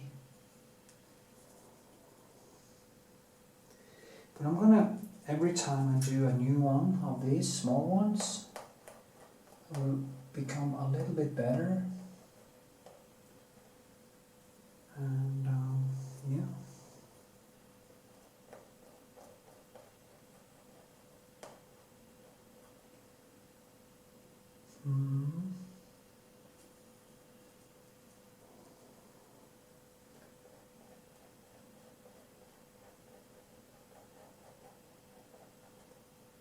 Okay.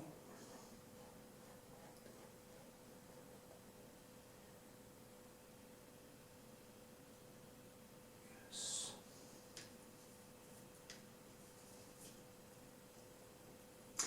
Shadow has red in it. And it goes like this, more out. Kind of a nice feeling to do these small things.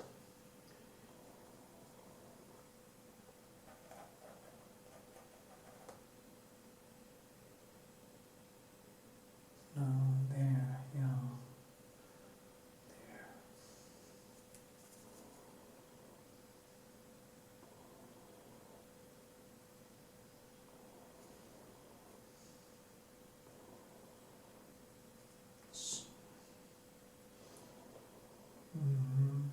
Goes like this, and it goes down. So I had done some mistakes because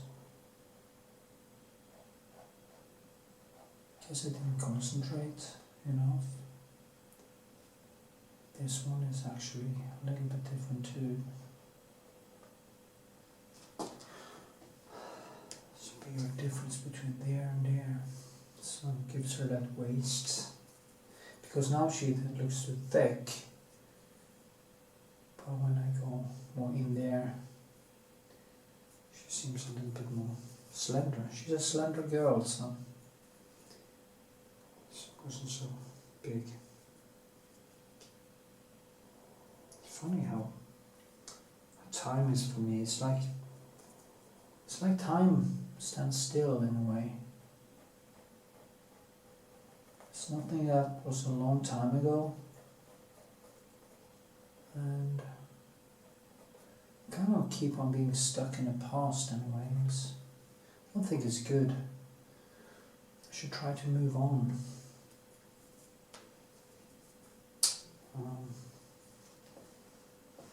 It's not that easy, you know.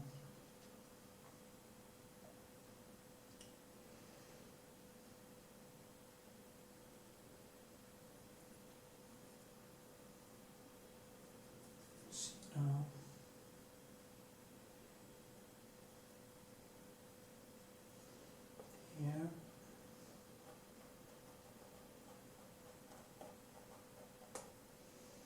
This arm has to be a little bit more slender, I think, or maybe it is the dress. Yeah.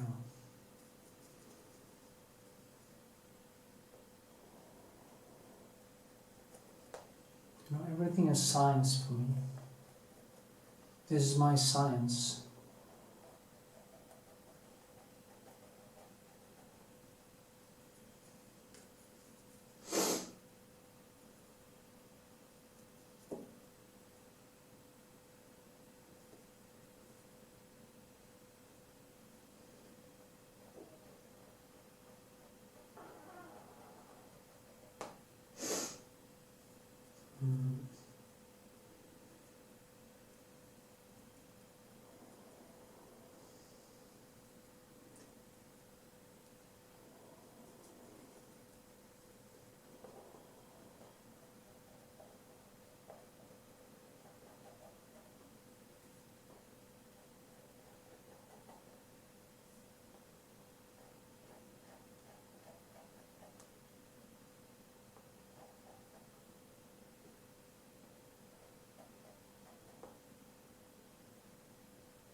is like really training the brain. The brain is working like woo. And it gives such a pleasurable feeling when you can actually get into it. When I was in pain, I couldn't actually do it very well. I couldn't concentrate, I couldn't focus, and it was really hard. It was really, really bad. But now it's starting to become a little bit more easy. I have a long way to go, but you know, for people who doesn't know, I had a double hip replacement last year, 2019. And before that I was in excruciating pain for years on end. And it really affected my life and my psyche and everything really bad. And it stopped me from basically doing what I love the most, paint. It didn't stop, but it came to a crawl because I couldn't get into it.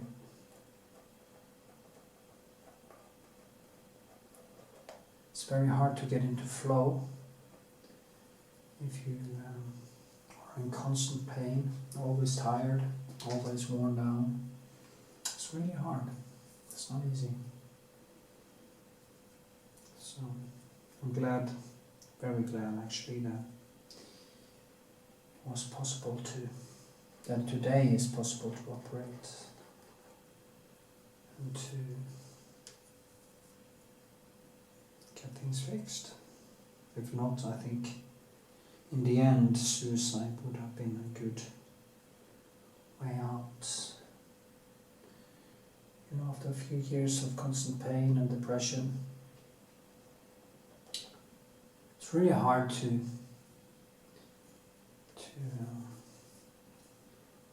kind of see any light at the end of the tunnel.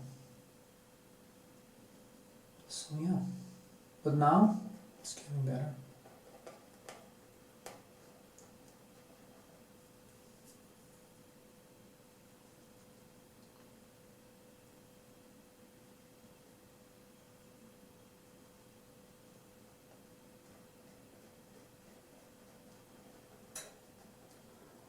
That little thing there.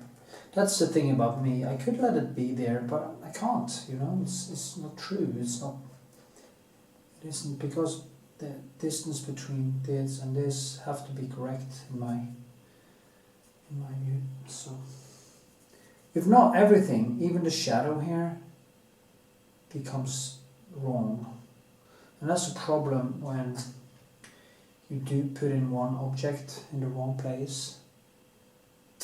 Everything else seems to become wrong. So, yeah, or do become wrong, not seem to. So I have to place everything to the right spot, because now I will also move in that shadow, which is actually in here, and this one comes down there, so it's kind of all the way here, and it goes down like this, in there, so the distance between the shadow and the arm is way smaller. And then the head too, you see that is wrong too. And that's how it is. That's why I call my paintings actually more like a puzzle, where I just try different bricks, and at some point I find one who fit.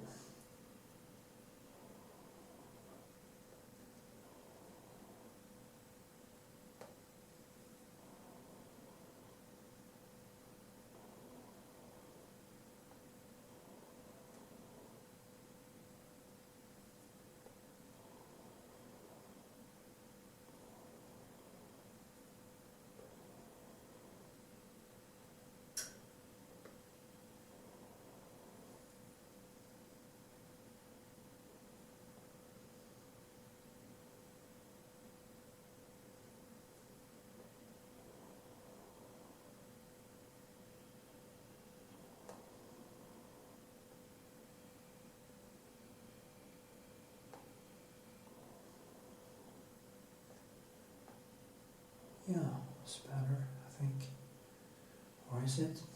Hard to tell.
Okay, that looks a little bit better. I have to move the arm a little bit in. And I do that with some cadmium yellow and some black, which creates some yellowish tone here. Then I put some more blue and black into it, tone it down, and I just keep working back and forth in that manner till I find the right hue. And yeah, that's kind of what I do. So.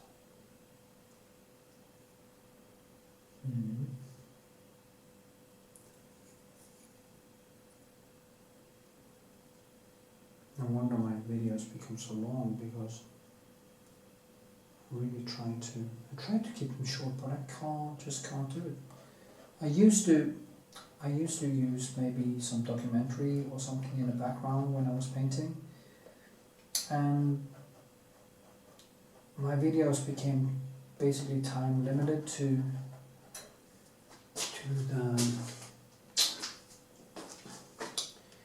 the length of the documentary. But now when I just talk, I can keep on doing it forever. Yeah. Okay. Yeah. It's 20 minutes, so.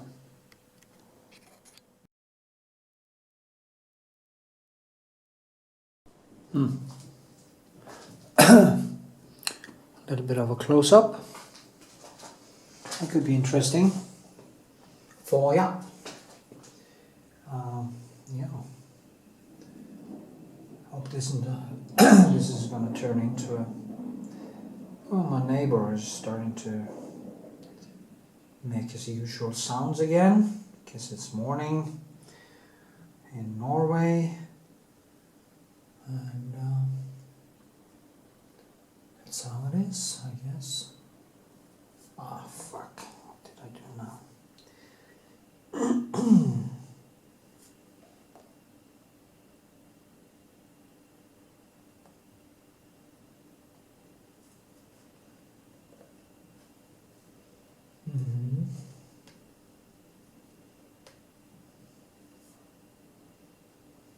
See.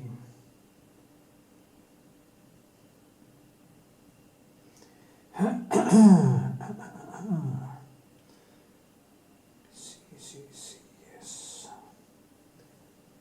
Okay. Go behind here. That's very important for the likeness. Now I'm getting hung up in detail. Let me just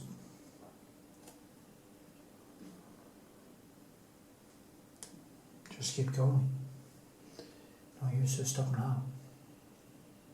It's too late.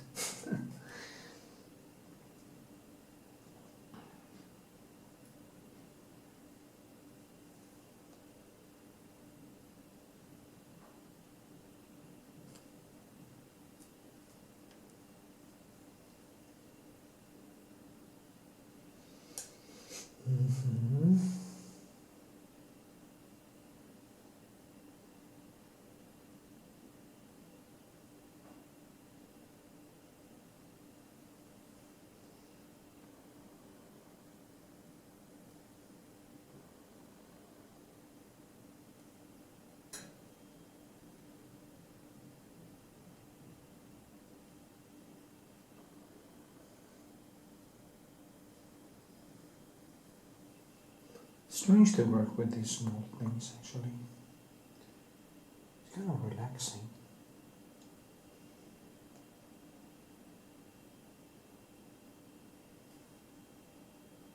The thing here is that it's not much detail, and it's no detail actually, almost. It's just a little light, a lot of white, a lot of yellow. So, yeah.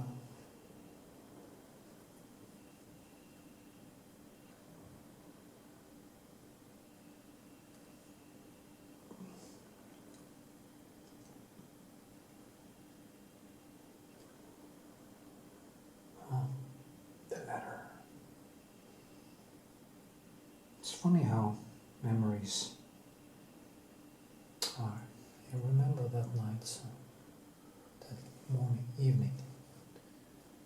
Was it evening light? Morning light? I think it was evening light. Was it morning? Not really sure. I think it was evening. Because the light comes in from... Yeah, it must be evening. Evening light.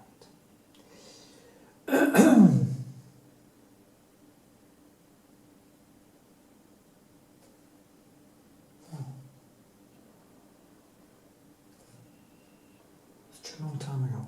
2011. Now it's 2020.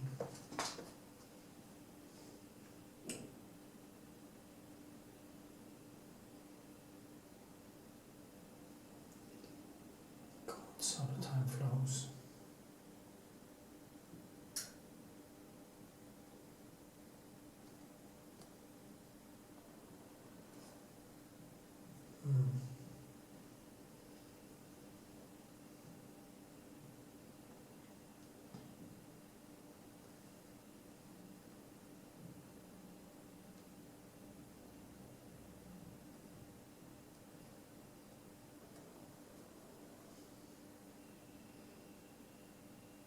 Sometimes I really look forward to non-existence. It's hard to say it, but it's almost like I feel that most of the good things are behind me, and the future will be a slow walk until the grave, and it's sometimes hard to figure out a good reason to bother. But then again, sometimes just feel great and you just want to stay forever. Funny. Life is a strange place. It's a weird thing.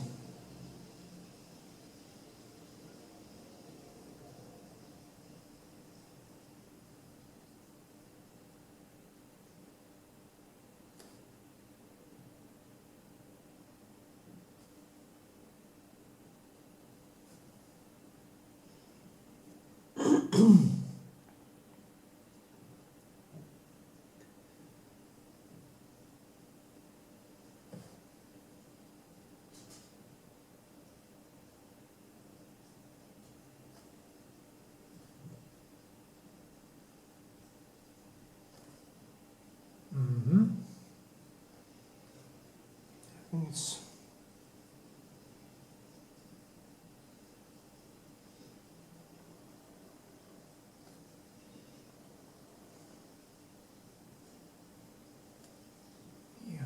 that's better.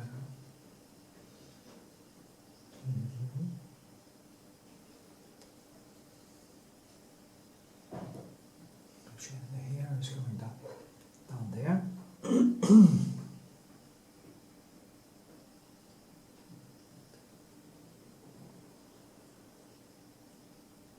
This.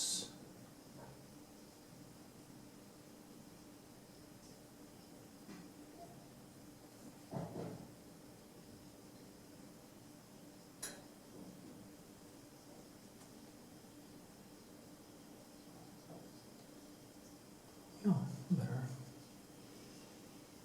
I think I need some new brushes.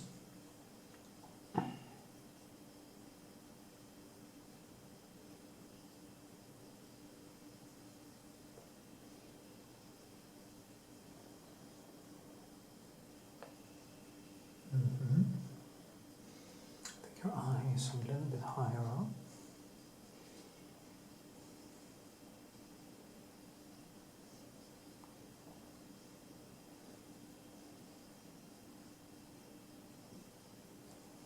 There, then just this thing here. She looks down on that letter, so I have to get in that expression.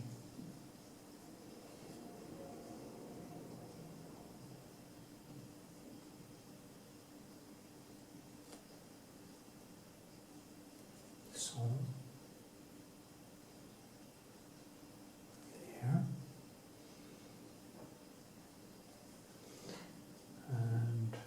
This glides into one another. There's no concrete. It's a little bit difference in hue, but very close, these nuances.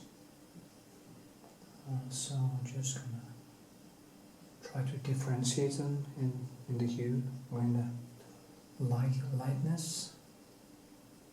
No line. There can't be any lines there. So, yeah, this one will down there.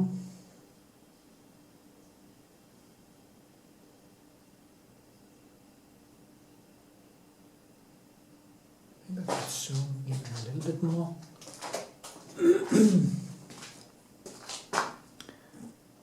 I get a new lens now, so I can actually get much closer without bumping into the camera. Which is nice for you and me, so I can go very close.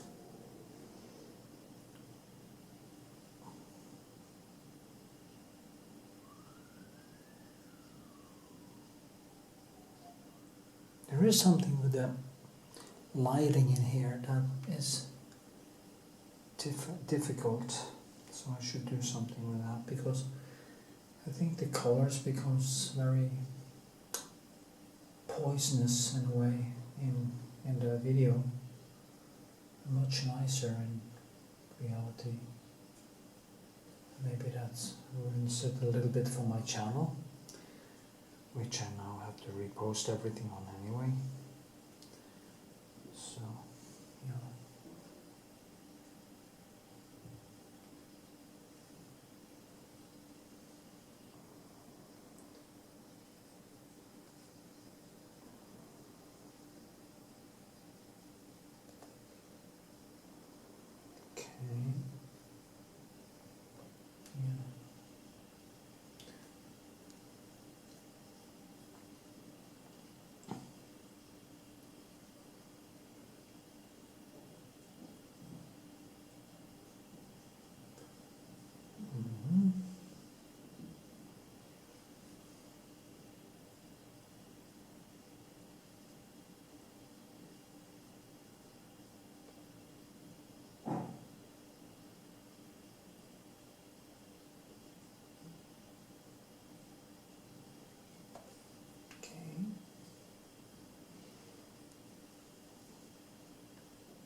It's funny how the detail just starts coming out more and more. By every layer, I build it like a sculpture, a miniature sculpture.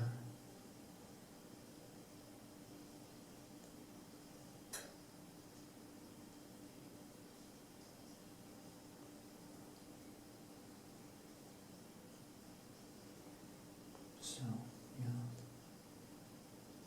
And I do it in see directions. So that's, yeah, and There's going to be some blue in the color because it's kind of a yellow. So there's some blue, maybe reddish in the white. Just build a little bit here. Textures. And see, I try to not make any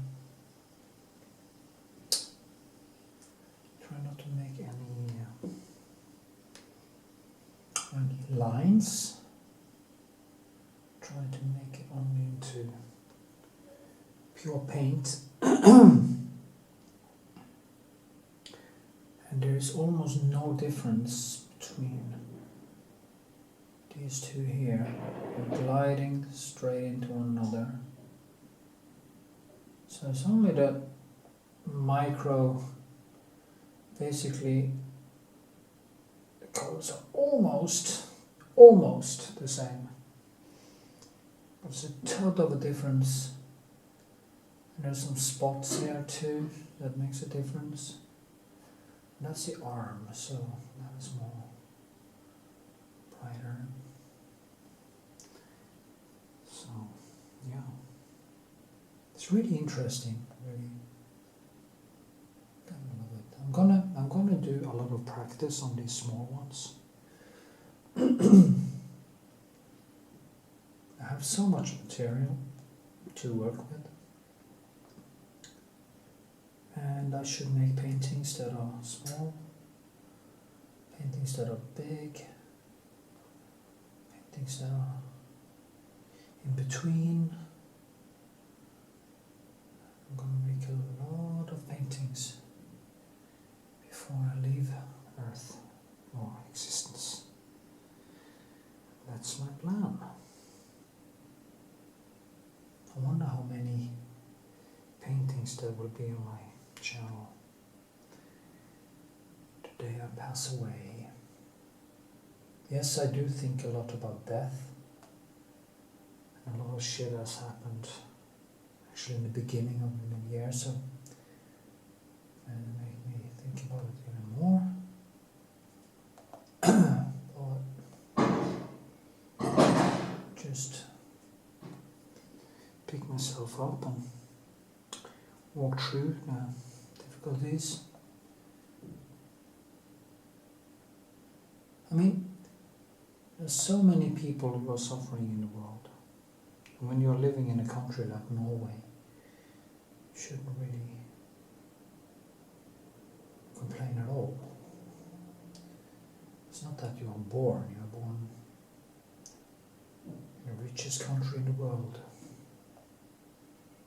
It's like, I don't remember the film, but it was this guy, this English film said, you've got the whole universe explained to you, but you're still fucking bored. And that is stunning. How we treat each other. Porn, sports, overeating, alcoholism.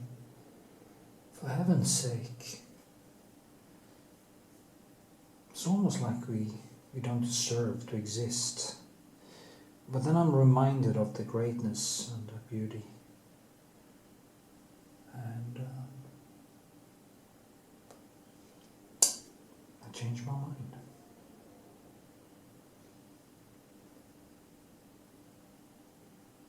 It's very hard to comprehend, understand why so many people,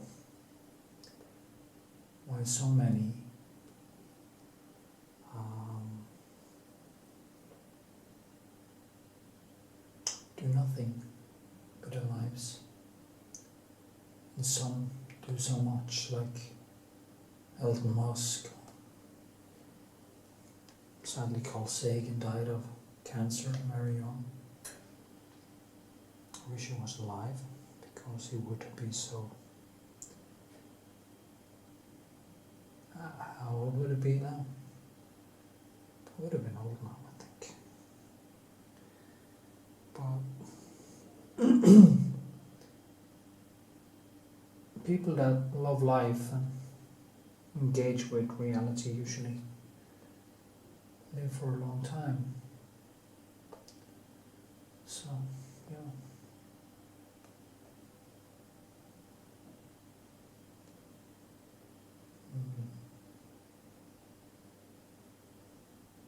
It's funny how painting centers my mind. It's the only thing I ever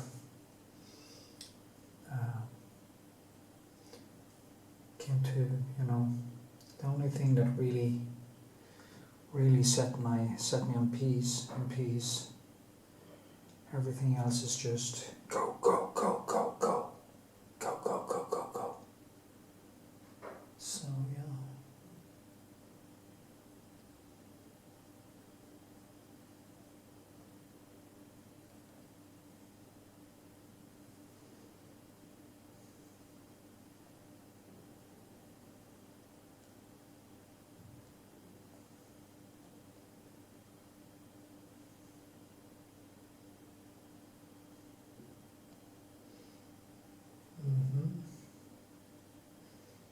Yeah, I think that was quite cool. Actually, starting to come together. So. Okay, in this segment, I am showing you how I do textures in the wall and basically do details all over the place. The reason why this is a voiceover is actually that originally there was a talk by Jordan Peterson, and I just listened to that in this 18-minute segment. When I uploaded the video, I got a message that was actually a breach of copyright, so I had to delete it and just redo the video with this audio voiceover. So soon I will probably start painting, and so see what happens. I'm gonna drink some coffee,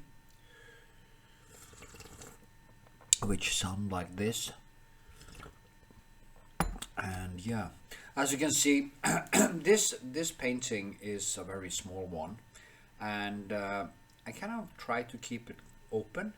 As you can see behind her and the wall there, I have built a lot of textures, and as you can see now, I am slowly I'm adding basically with a light hand more paint into it to increase the light. I have to use a quite light hand when I do that, because if I've already painted and it's wet, what happens if you put on more color and you press too much on the brush is that you just mix it together and you don't really get any more light out of it. What happens is that you just press it in and it becomes basically a mush. And so to be able to paint wet in wet, I have to kind of think more light-handed when I do it.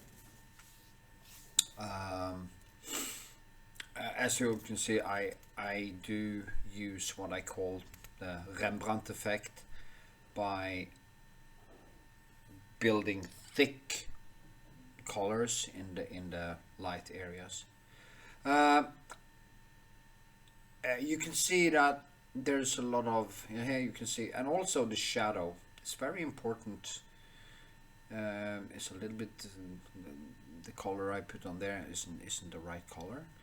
It was too blue, and then I have to put in some more darker color to get it more into the green. Because what you want to do when you create the shadow like this is that you basically try to give in the shadow, you have to have some texture, you have to have some structure, so it doesn't look like a hole in when the yeah, you know what I mean, it doesn't look like a hole. there has to be something behind the shadow. So what Rembrandt did actually, especially in the Night Watch, I think it was this, is that he actually painted the shadow with a glaze on top of the texture in the cloth. When you see the spear coming out and you see the shadow is thrown on the dress, he actually used a glaze to make it appear as if the shadow actually came as a light, as you blocked the light, and it came a shadow on the cloth.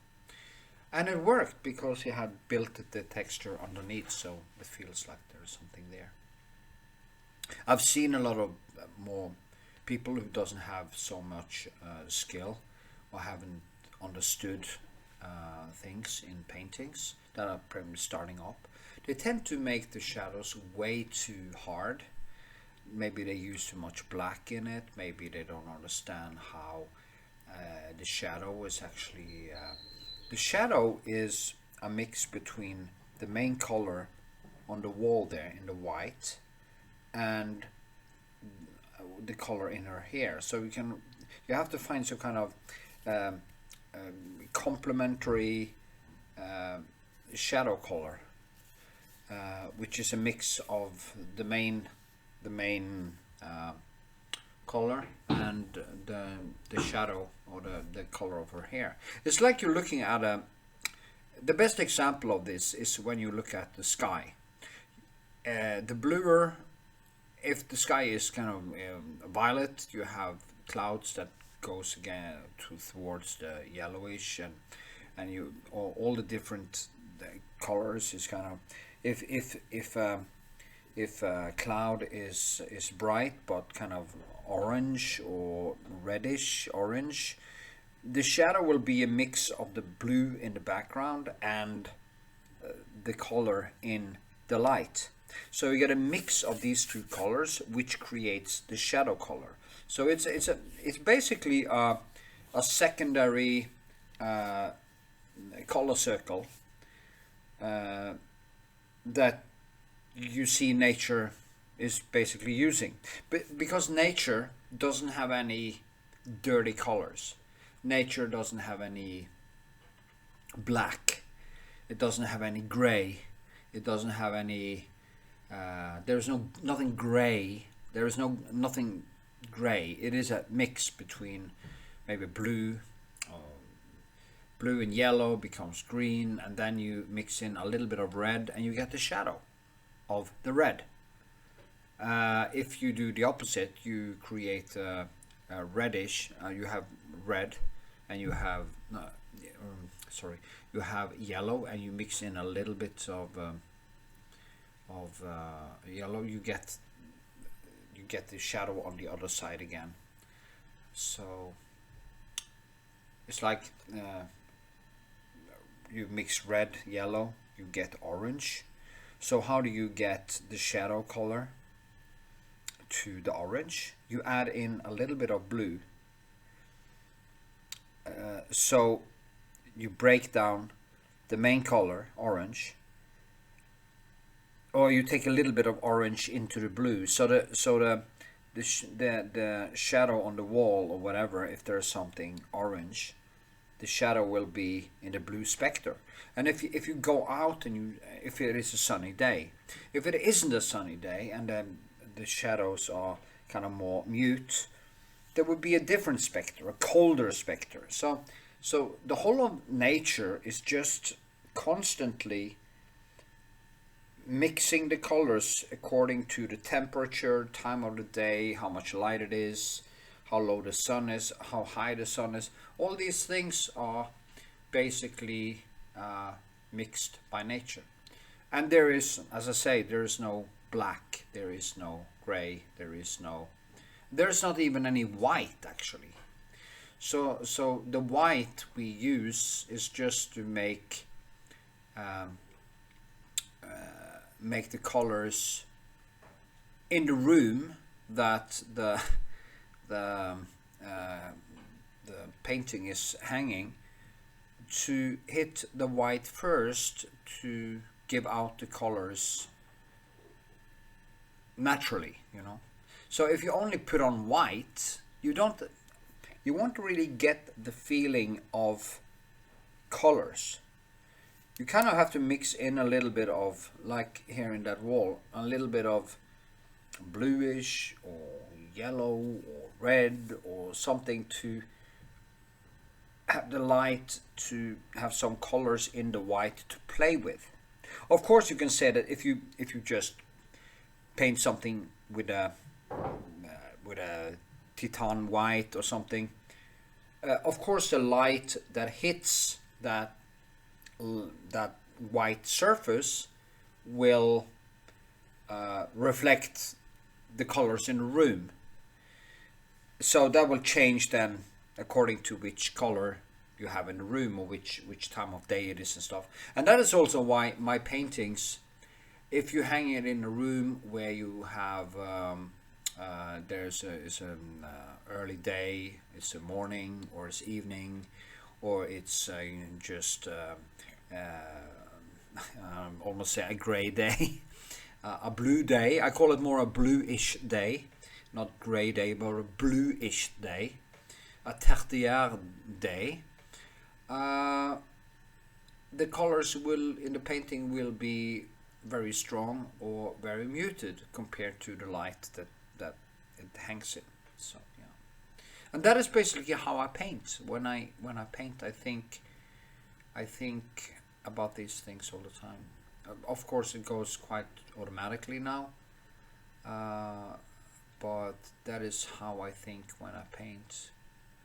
And of course, I actually use some of my blue black and stuff to kind of break down some colors, but I think like impressionist or a colorist when I do it.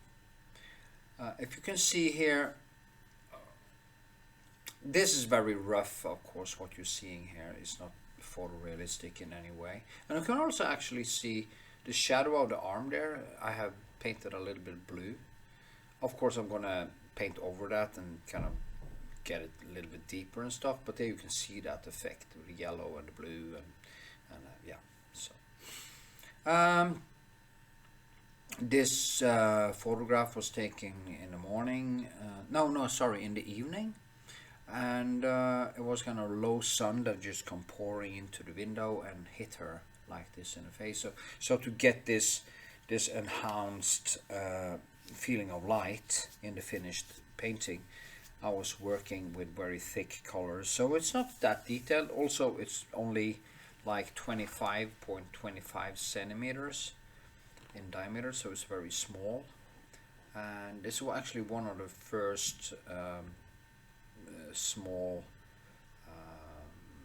figure paintings I have painted like this, and I'm gonna make a series more of them because I want to try to, when it comes to these small ones here, to become learn more how to make them more photorealistic. This is very rough, as I said, and more impressionistic, but I would like to go very deep into detail to get that flow of doing the small things.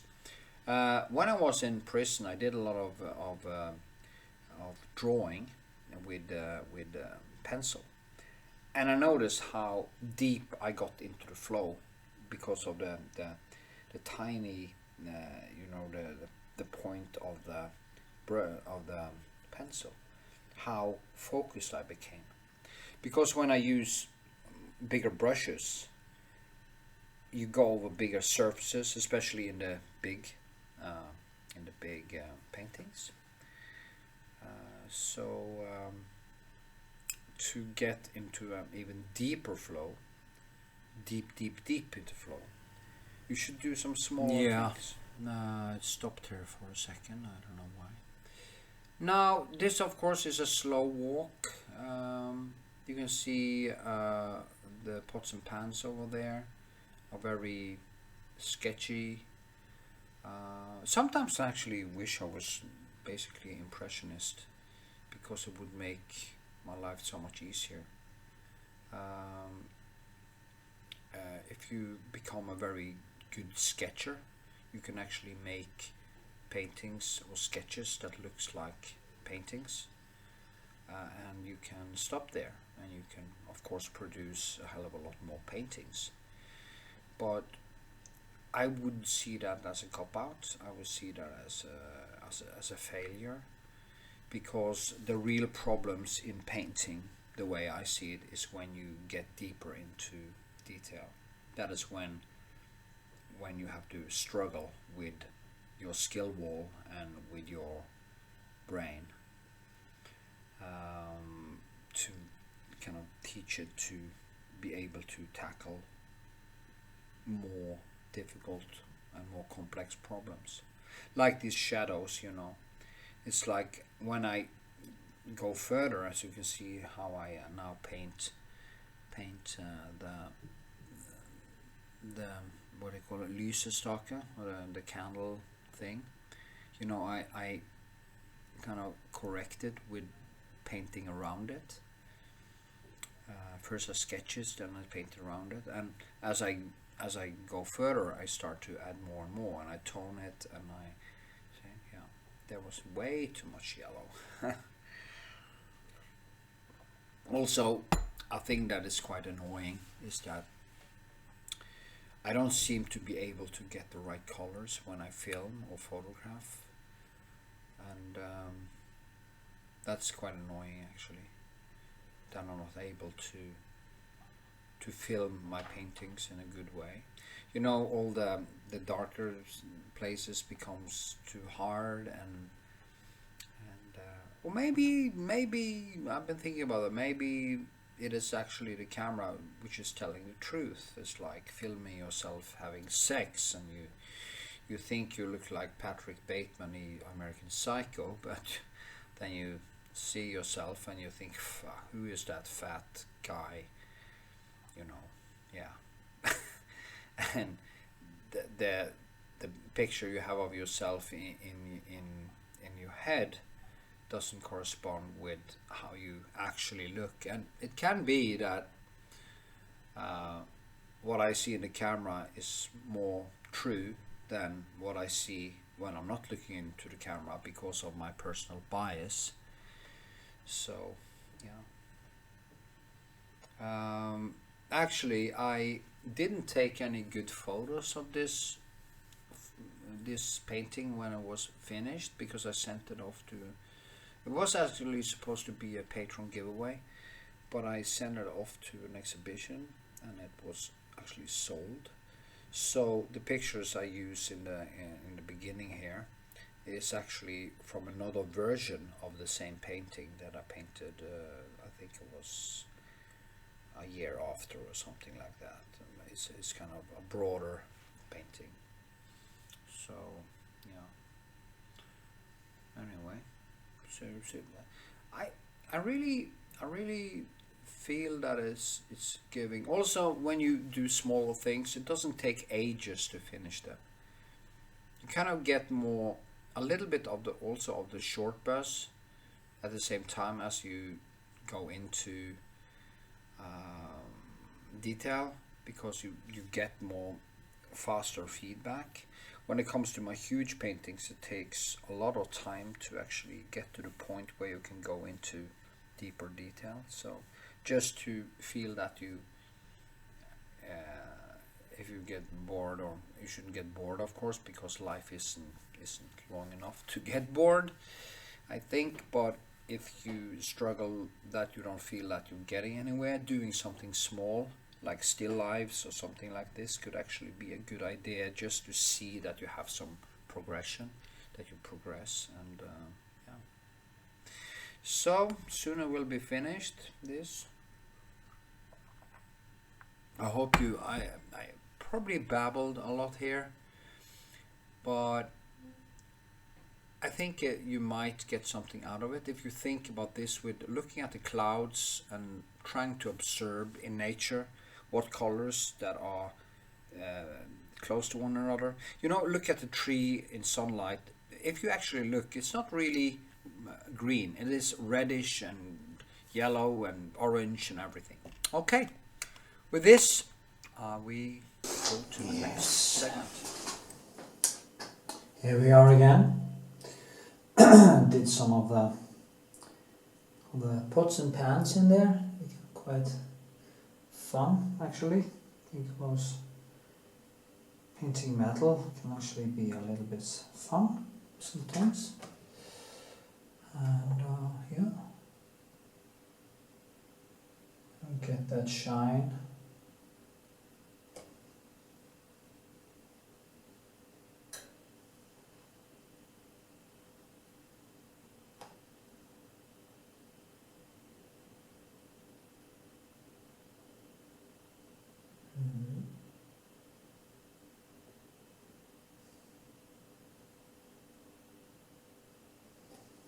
So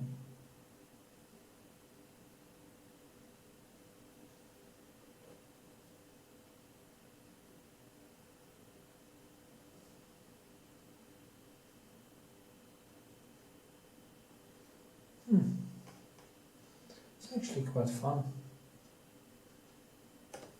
I'll do one more time on that later. I should actually do the dress. That is my biggest problem because of these spots, the red spots on it. There's too many spots. That's one of my problem also the last time I did this actually. That was a bigger, different format. But the spots are really difficult because they are so opaque. And I can't just paint them very clear because then they take over the whole painting. So I just need to put them in there, and then I have to find a way to kind of strangle them down again. So spots are not the best thing to paint. So you just have to kind of make them seem like they're there. This can be a good thing to paint wet in wet when you do stuff like this, because you can actually mix them into the paint so they seem more integrated.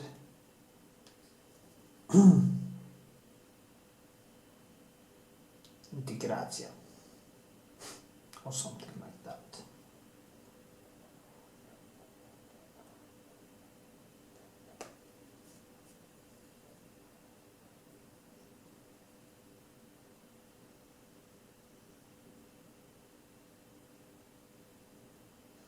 Okay.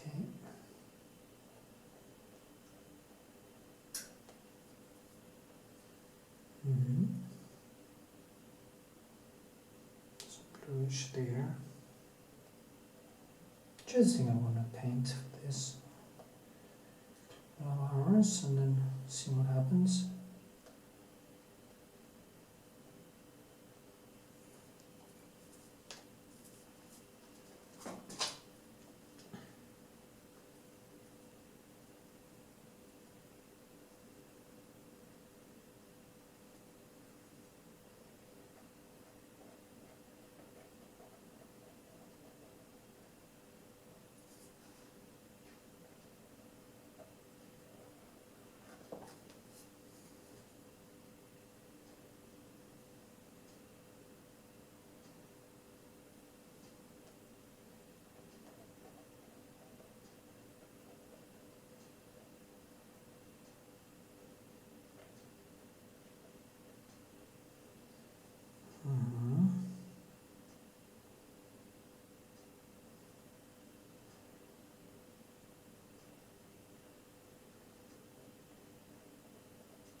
So I'm working in directions now. I could do like this, but it's not the right angle, it's not the right way. I knew that a lot of people would probably have done that, but in this one I really have to do it this way because It kind of feels like that. I'm not totally sure why, but it's like if I drag it down, it wouldn't be that dynamic, I think.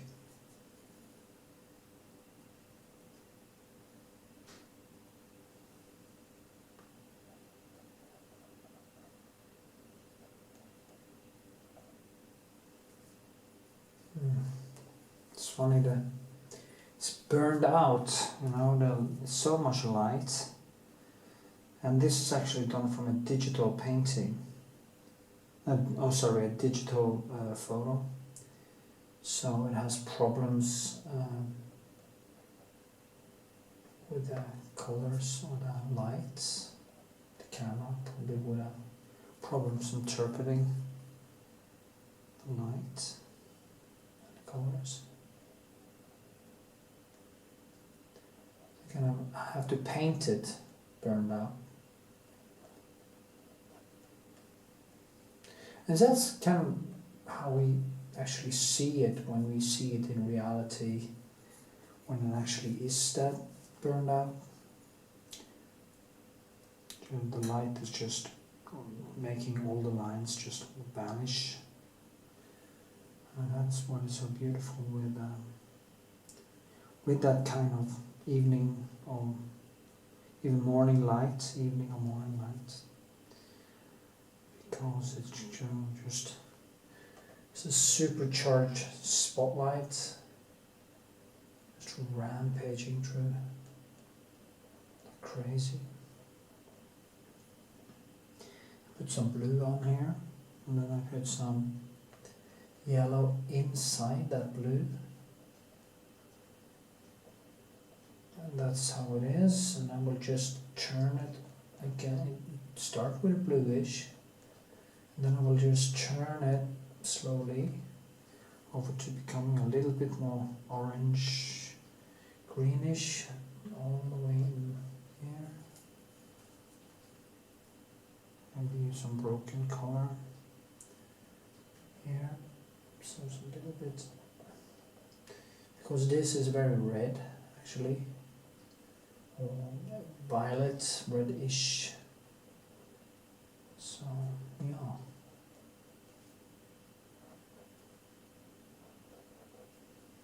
It's all about the color, yes. And that is what makes people like my paintings. Some may think they are a little bit too much when it comes to the paint. Comes to the colors. But I mean, that is what it is. At least you get something real.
Oh, I don't think you can actually see what I did there. No, you can't. That was dumb. Did all this now. I worked all the way down here. That was silly. Anyway, you can see now.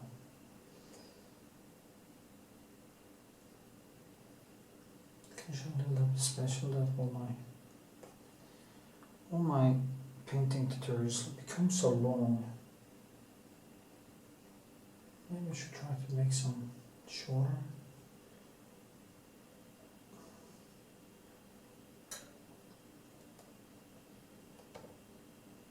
Maybe I should just don't care about the YouTube thing so much, because I'm not earning anything, and now they killed my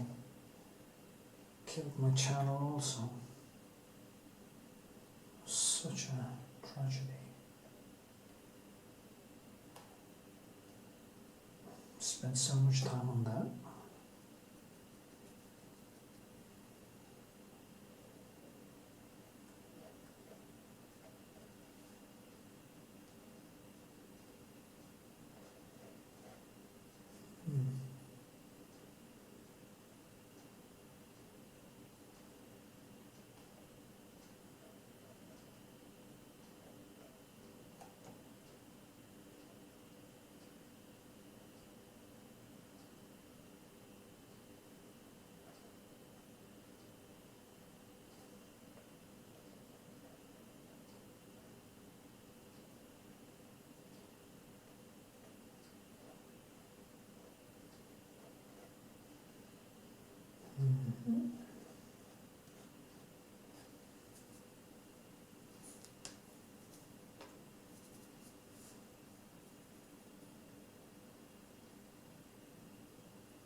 Yeah, it's starting to get clearer now.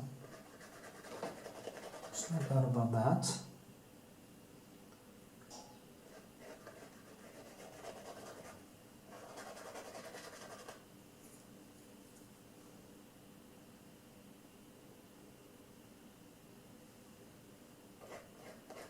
To get this even darker, I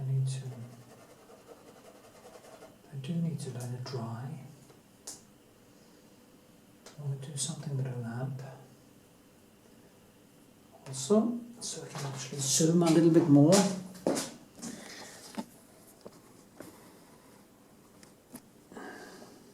There. Maybe we should zoom all the way in to the lamp.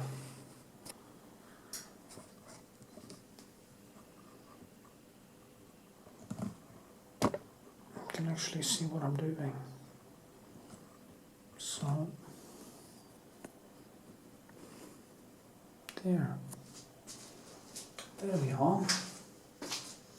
Shadows and lamp. You know, there's some metal there, some bronze. So just going to do that first.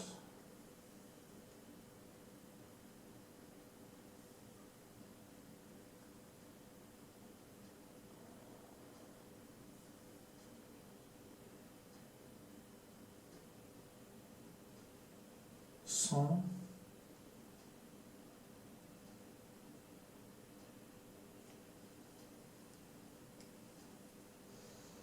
and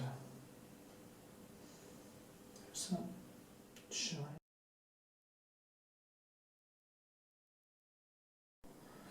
Okay. Zoom a little bit in. So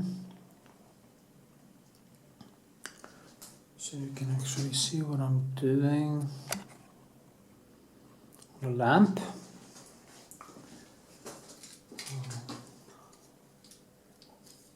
So it's a little bit higher. There's a shadow underneath there. So not that big, this thing around it. And everything has to be kind of rearranged a little bit. So here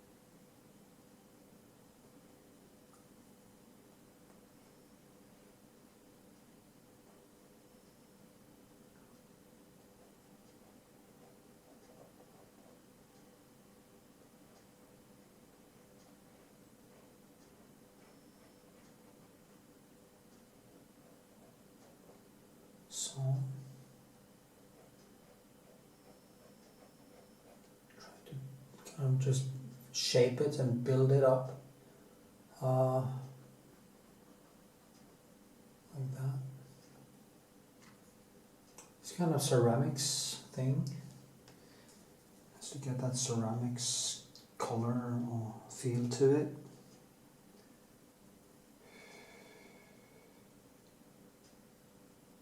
So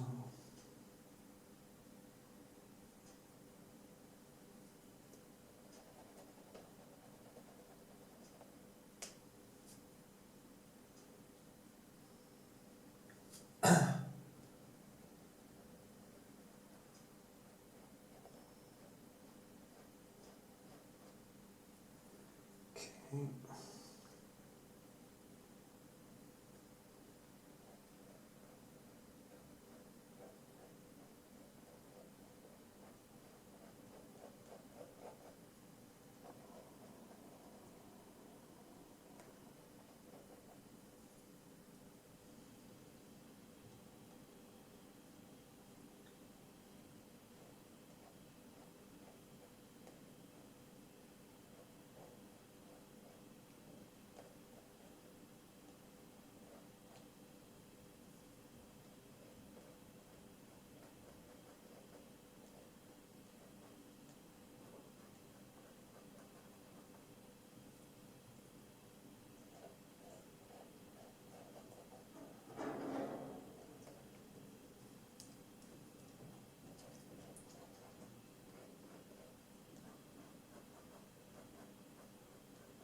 So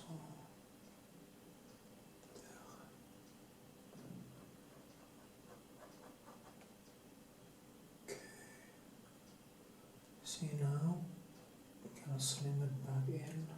It does just look like a, yeah, but this is wrong. Or maybe, yeah, that has to be a little bit more down. I almost start to move it up a little bit. I can actually move it down. Down! Like this. Then it becomes more as it is supposed to be. There. Okay. I think I'm going to become a specialist on doing small paintings like this. It's quite liberating. It doesn't take that much time. It takes more time than an apple or something like that, but it is not that it's gonna destroy me, and I will get much better to paint figure paintings.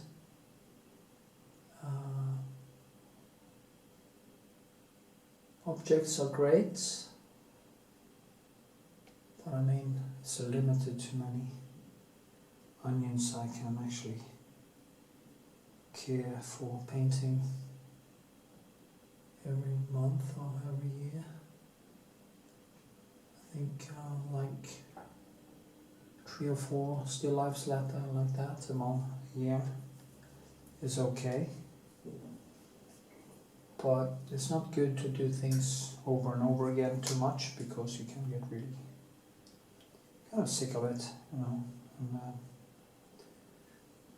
so when it comes to my figure paintings, I have a lot of material to tap into, and it's all different stuff. Yeah.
Yeah, you could actually see that.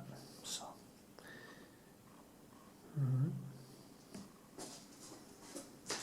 it's kind of a more yellowish and greenish around there, and that will actually punch out to more red in the front. So, yeah.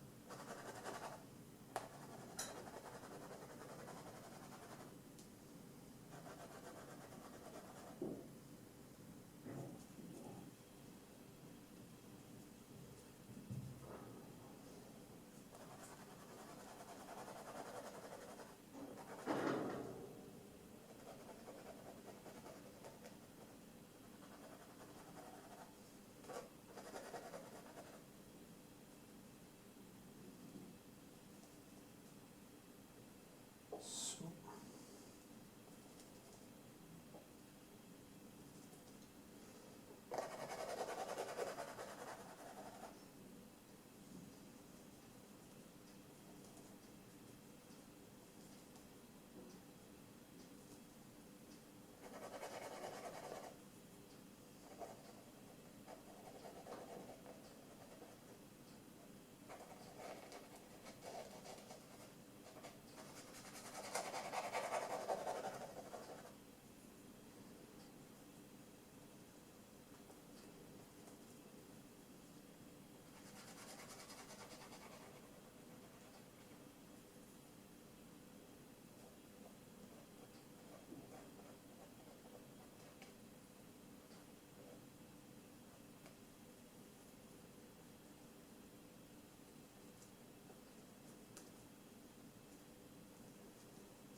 see.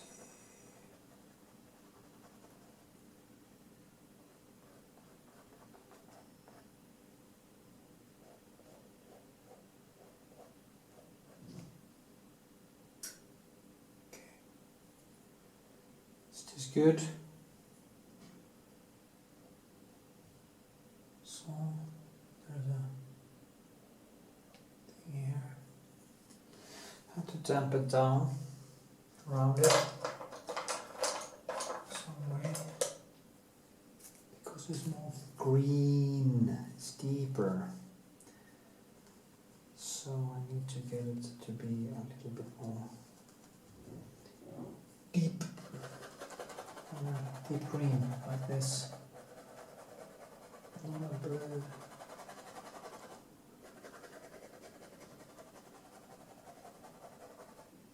And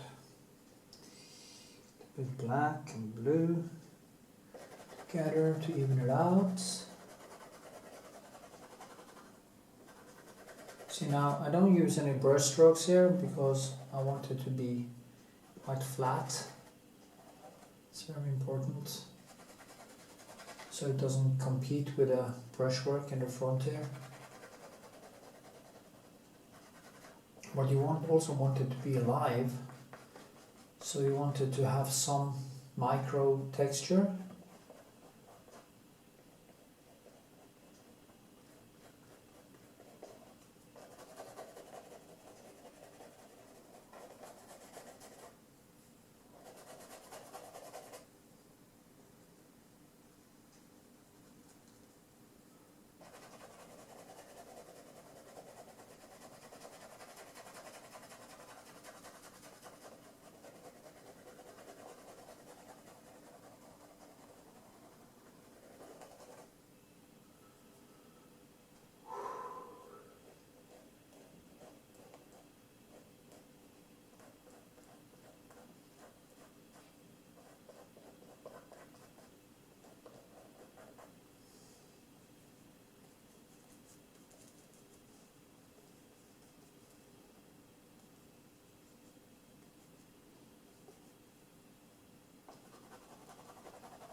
noises again this morning.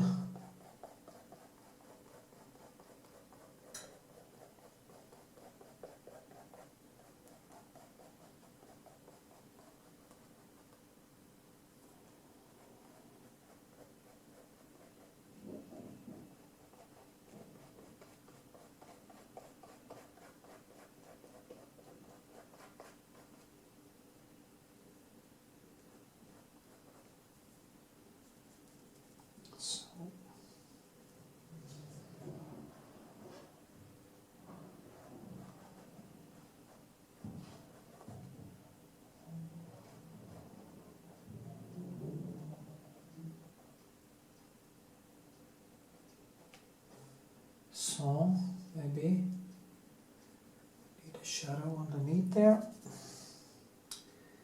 and I will say I'm done for today. A shadow underneath that falls like this, under here, and it goes kind of up here. No, it doesn't. Yeah, it goes.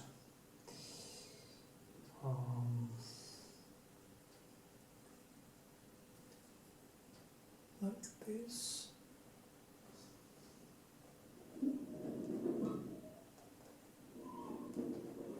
So tired of his wheels. Fucking wheels.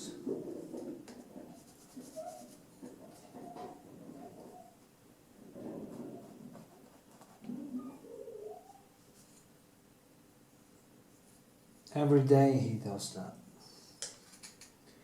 Squeaking. Drive anyone crazy.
Yeah.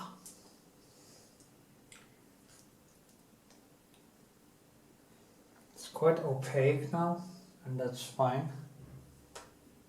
because I can fix that later.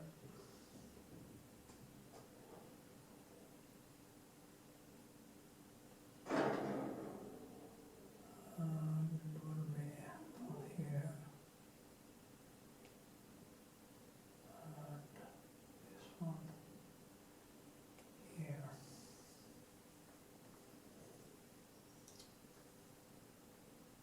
just come out about here, all the way down, making this and in. It's out, in, boom, yeah. Oh God, it's not that easy.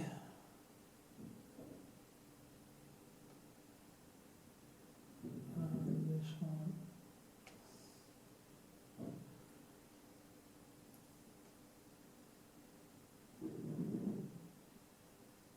So, I'm more glassy.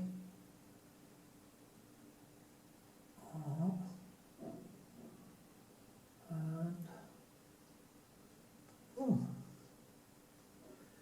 Boom, boom, boom.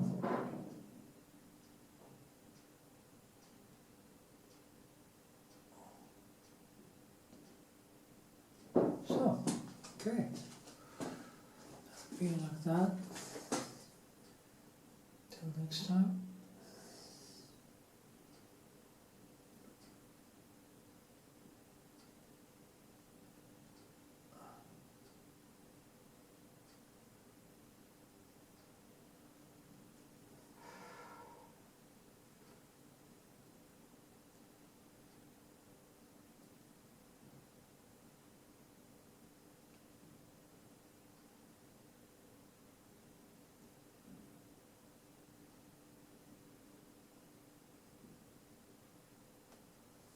Okay.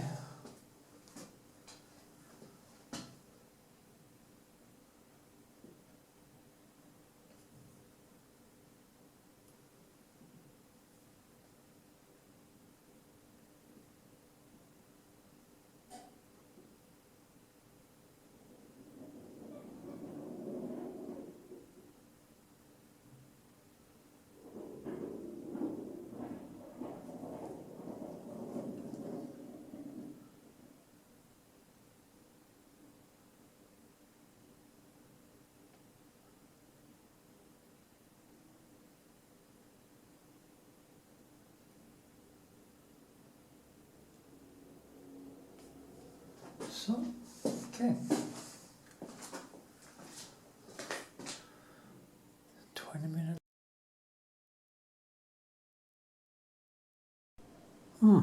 Yeah.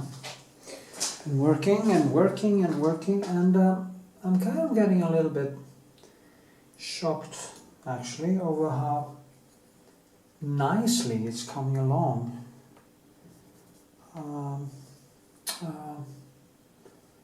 Yeah, I thought I have actually had some problems with it, but it has become very nice actually. And I'm just kind of inching it more and more towards where I want it to be. And that's a good thing. Have to keep it down at the same time. It's now 7:30 in the morning, 7, and again. And time flows extremely fast these days. Haven't been out my door actually almost for 2 days, just painting, and it works kind of. Yeah, there are small detail I have to do, but I need to let it rest, let it it's not a perfect rendition, but it's kind of getting the feel to it that I am after. See that some of the details are kind of, I have to work a little bit more on some details and stuff, but all in all I have a good feeling about this. And yeah.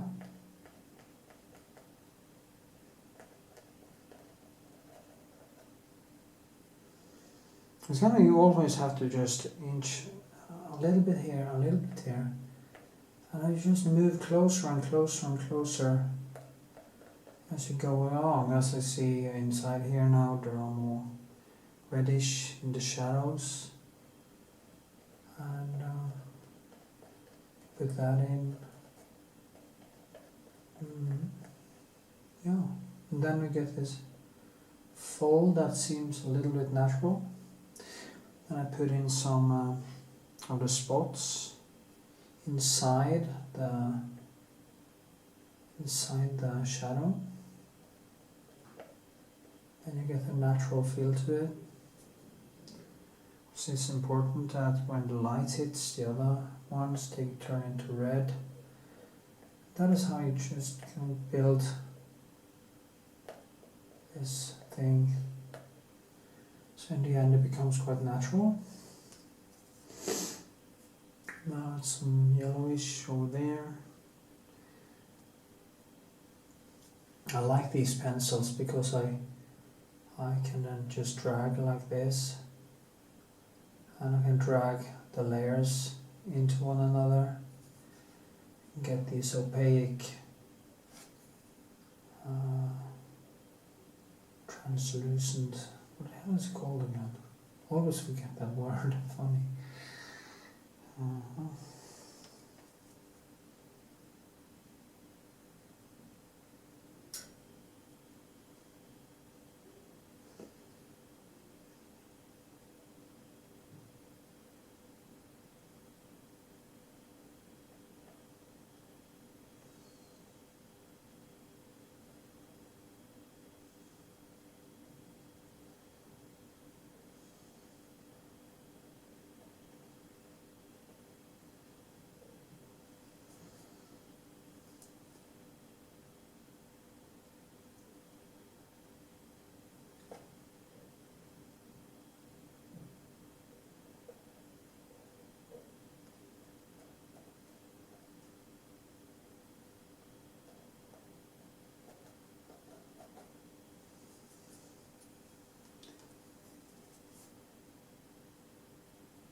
So, see, I built more and more there.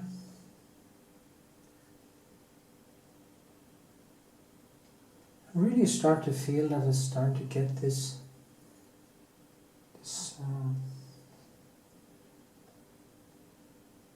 start to create some motion, and yeah. It's funny, it's a giveaway on Patreon. I think it's going to be a one lucky patron actually, because now I'm going to let it dry for a few days, and I'm going to go back into it, and I'm going to straighten up a lot of detail, just focus it even more, and yeah, I think that will be a nice patron giveaway. And from now on I'm going to do one landscape that is very popular that I'm also doing for Patreon, and I might do some landscapes once in a while. I'm going to try to stick to this size figure paintings. It's a challenge. I learned to draw, and yeah, and I can also get to use more of my beautiful material. I have so much beautiful material that I can paint. It's just so much beauty. So yeah.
Okay.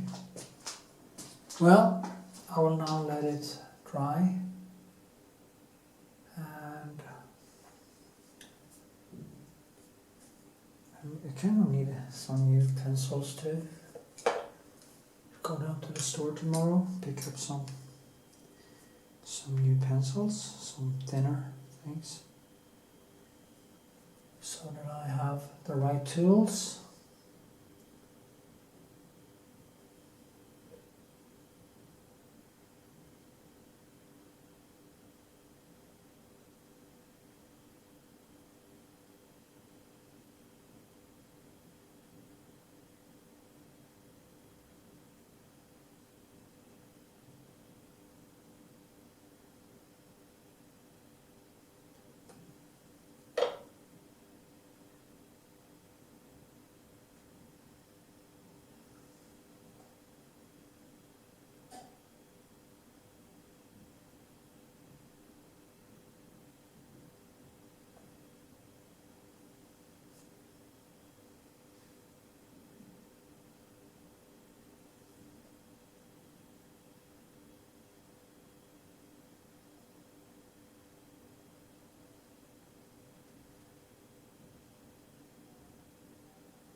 So,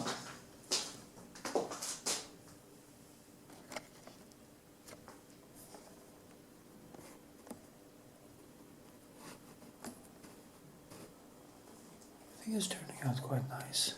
So here we are at the end of the video. If you'd like to support my channel, you can do that by giving a thumbs up, you can leave a comment, you can tell me what you think. I know you can also go to Patreon and sign up for one of my tiers there and support my work economically. You can also do it by buying me a coffee. You find a link in description and on my channel. And with this, I hope to see you in my next video.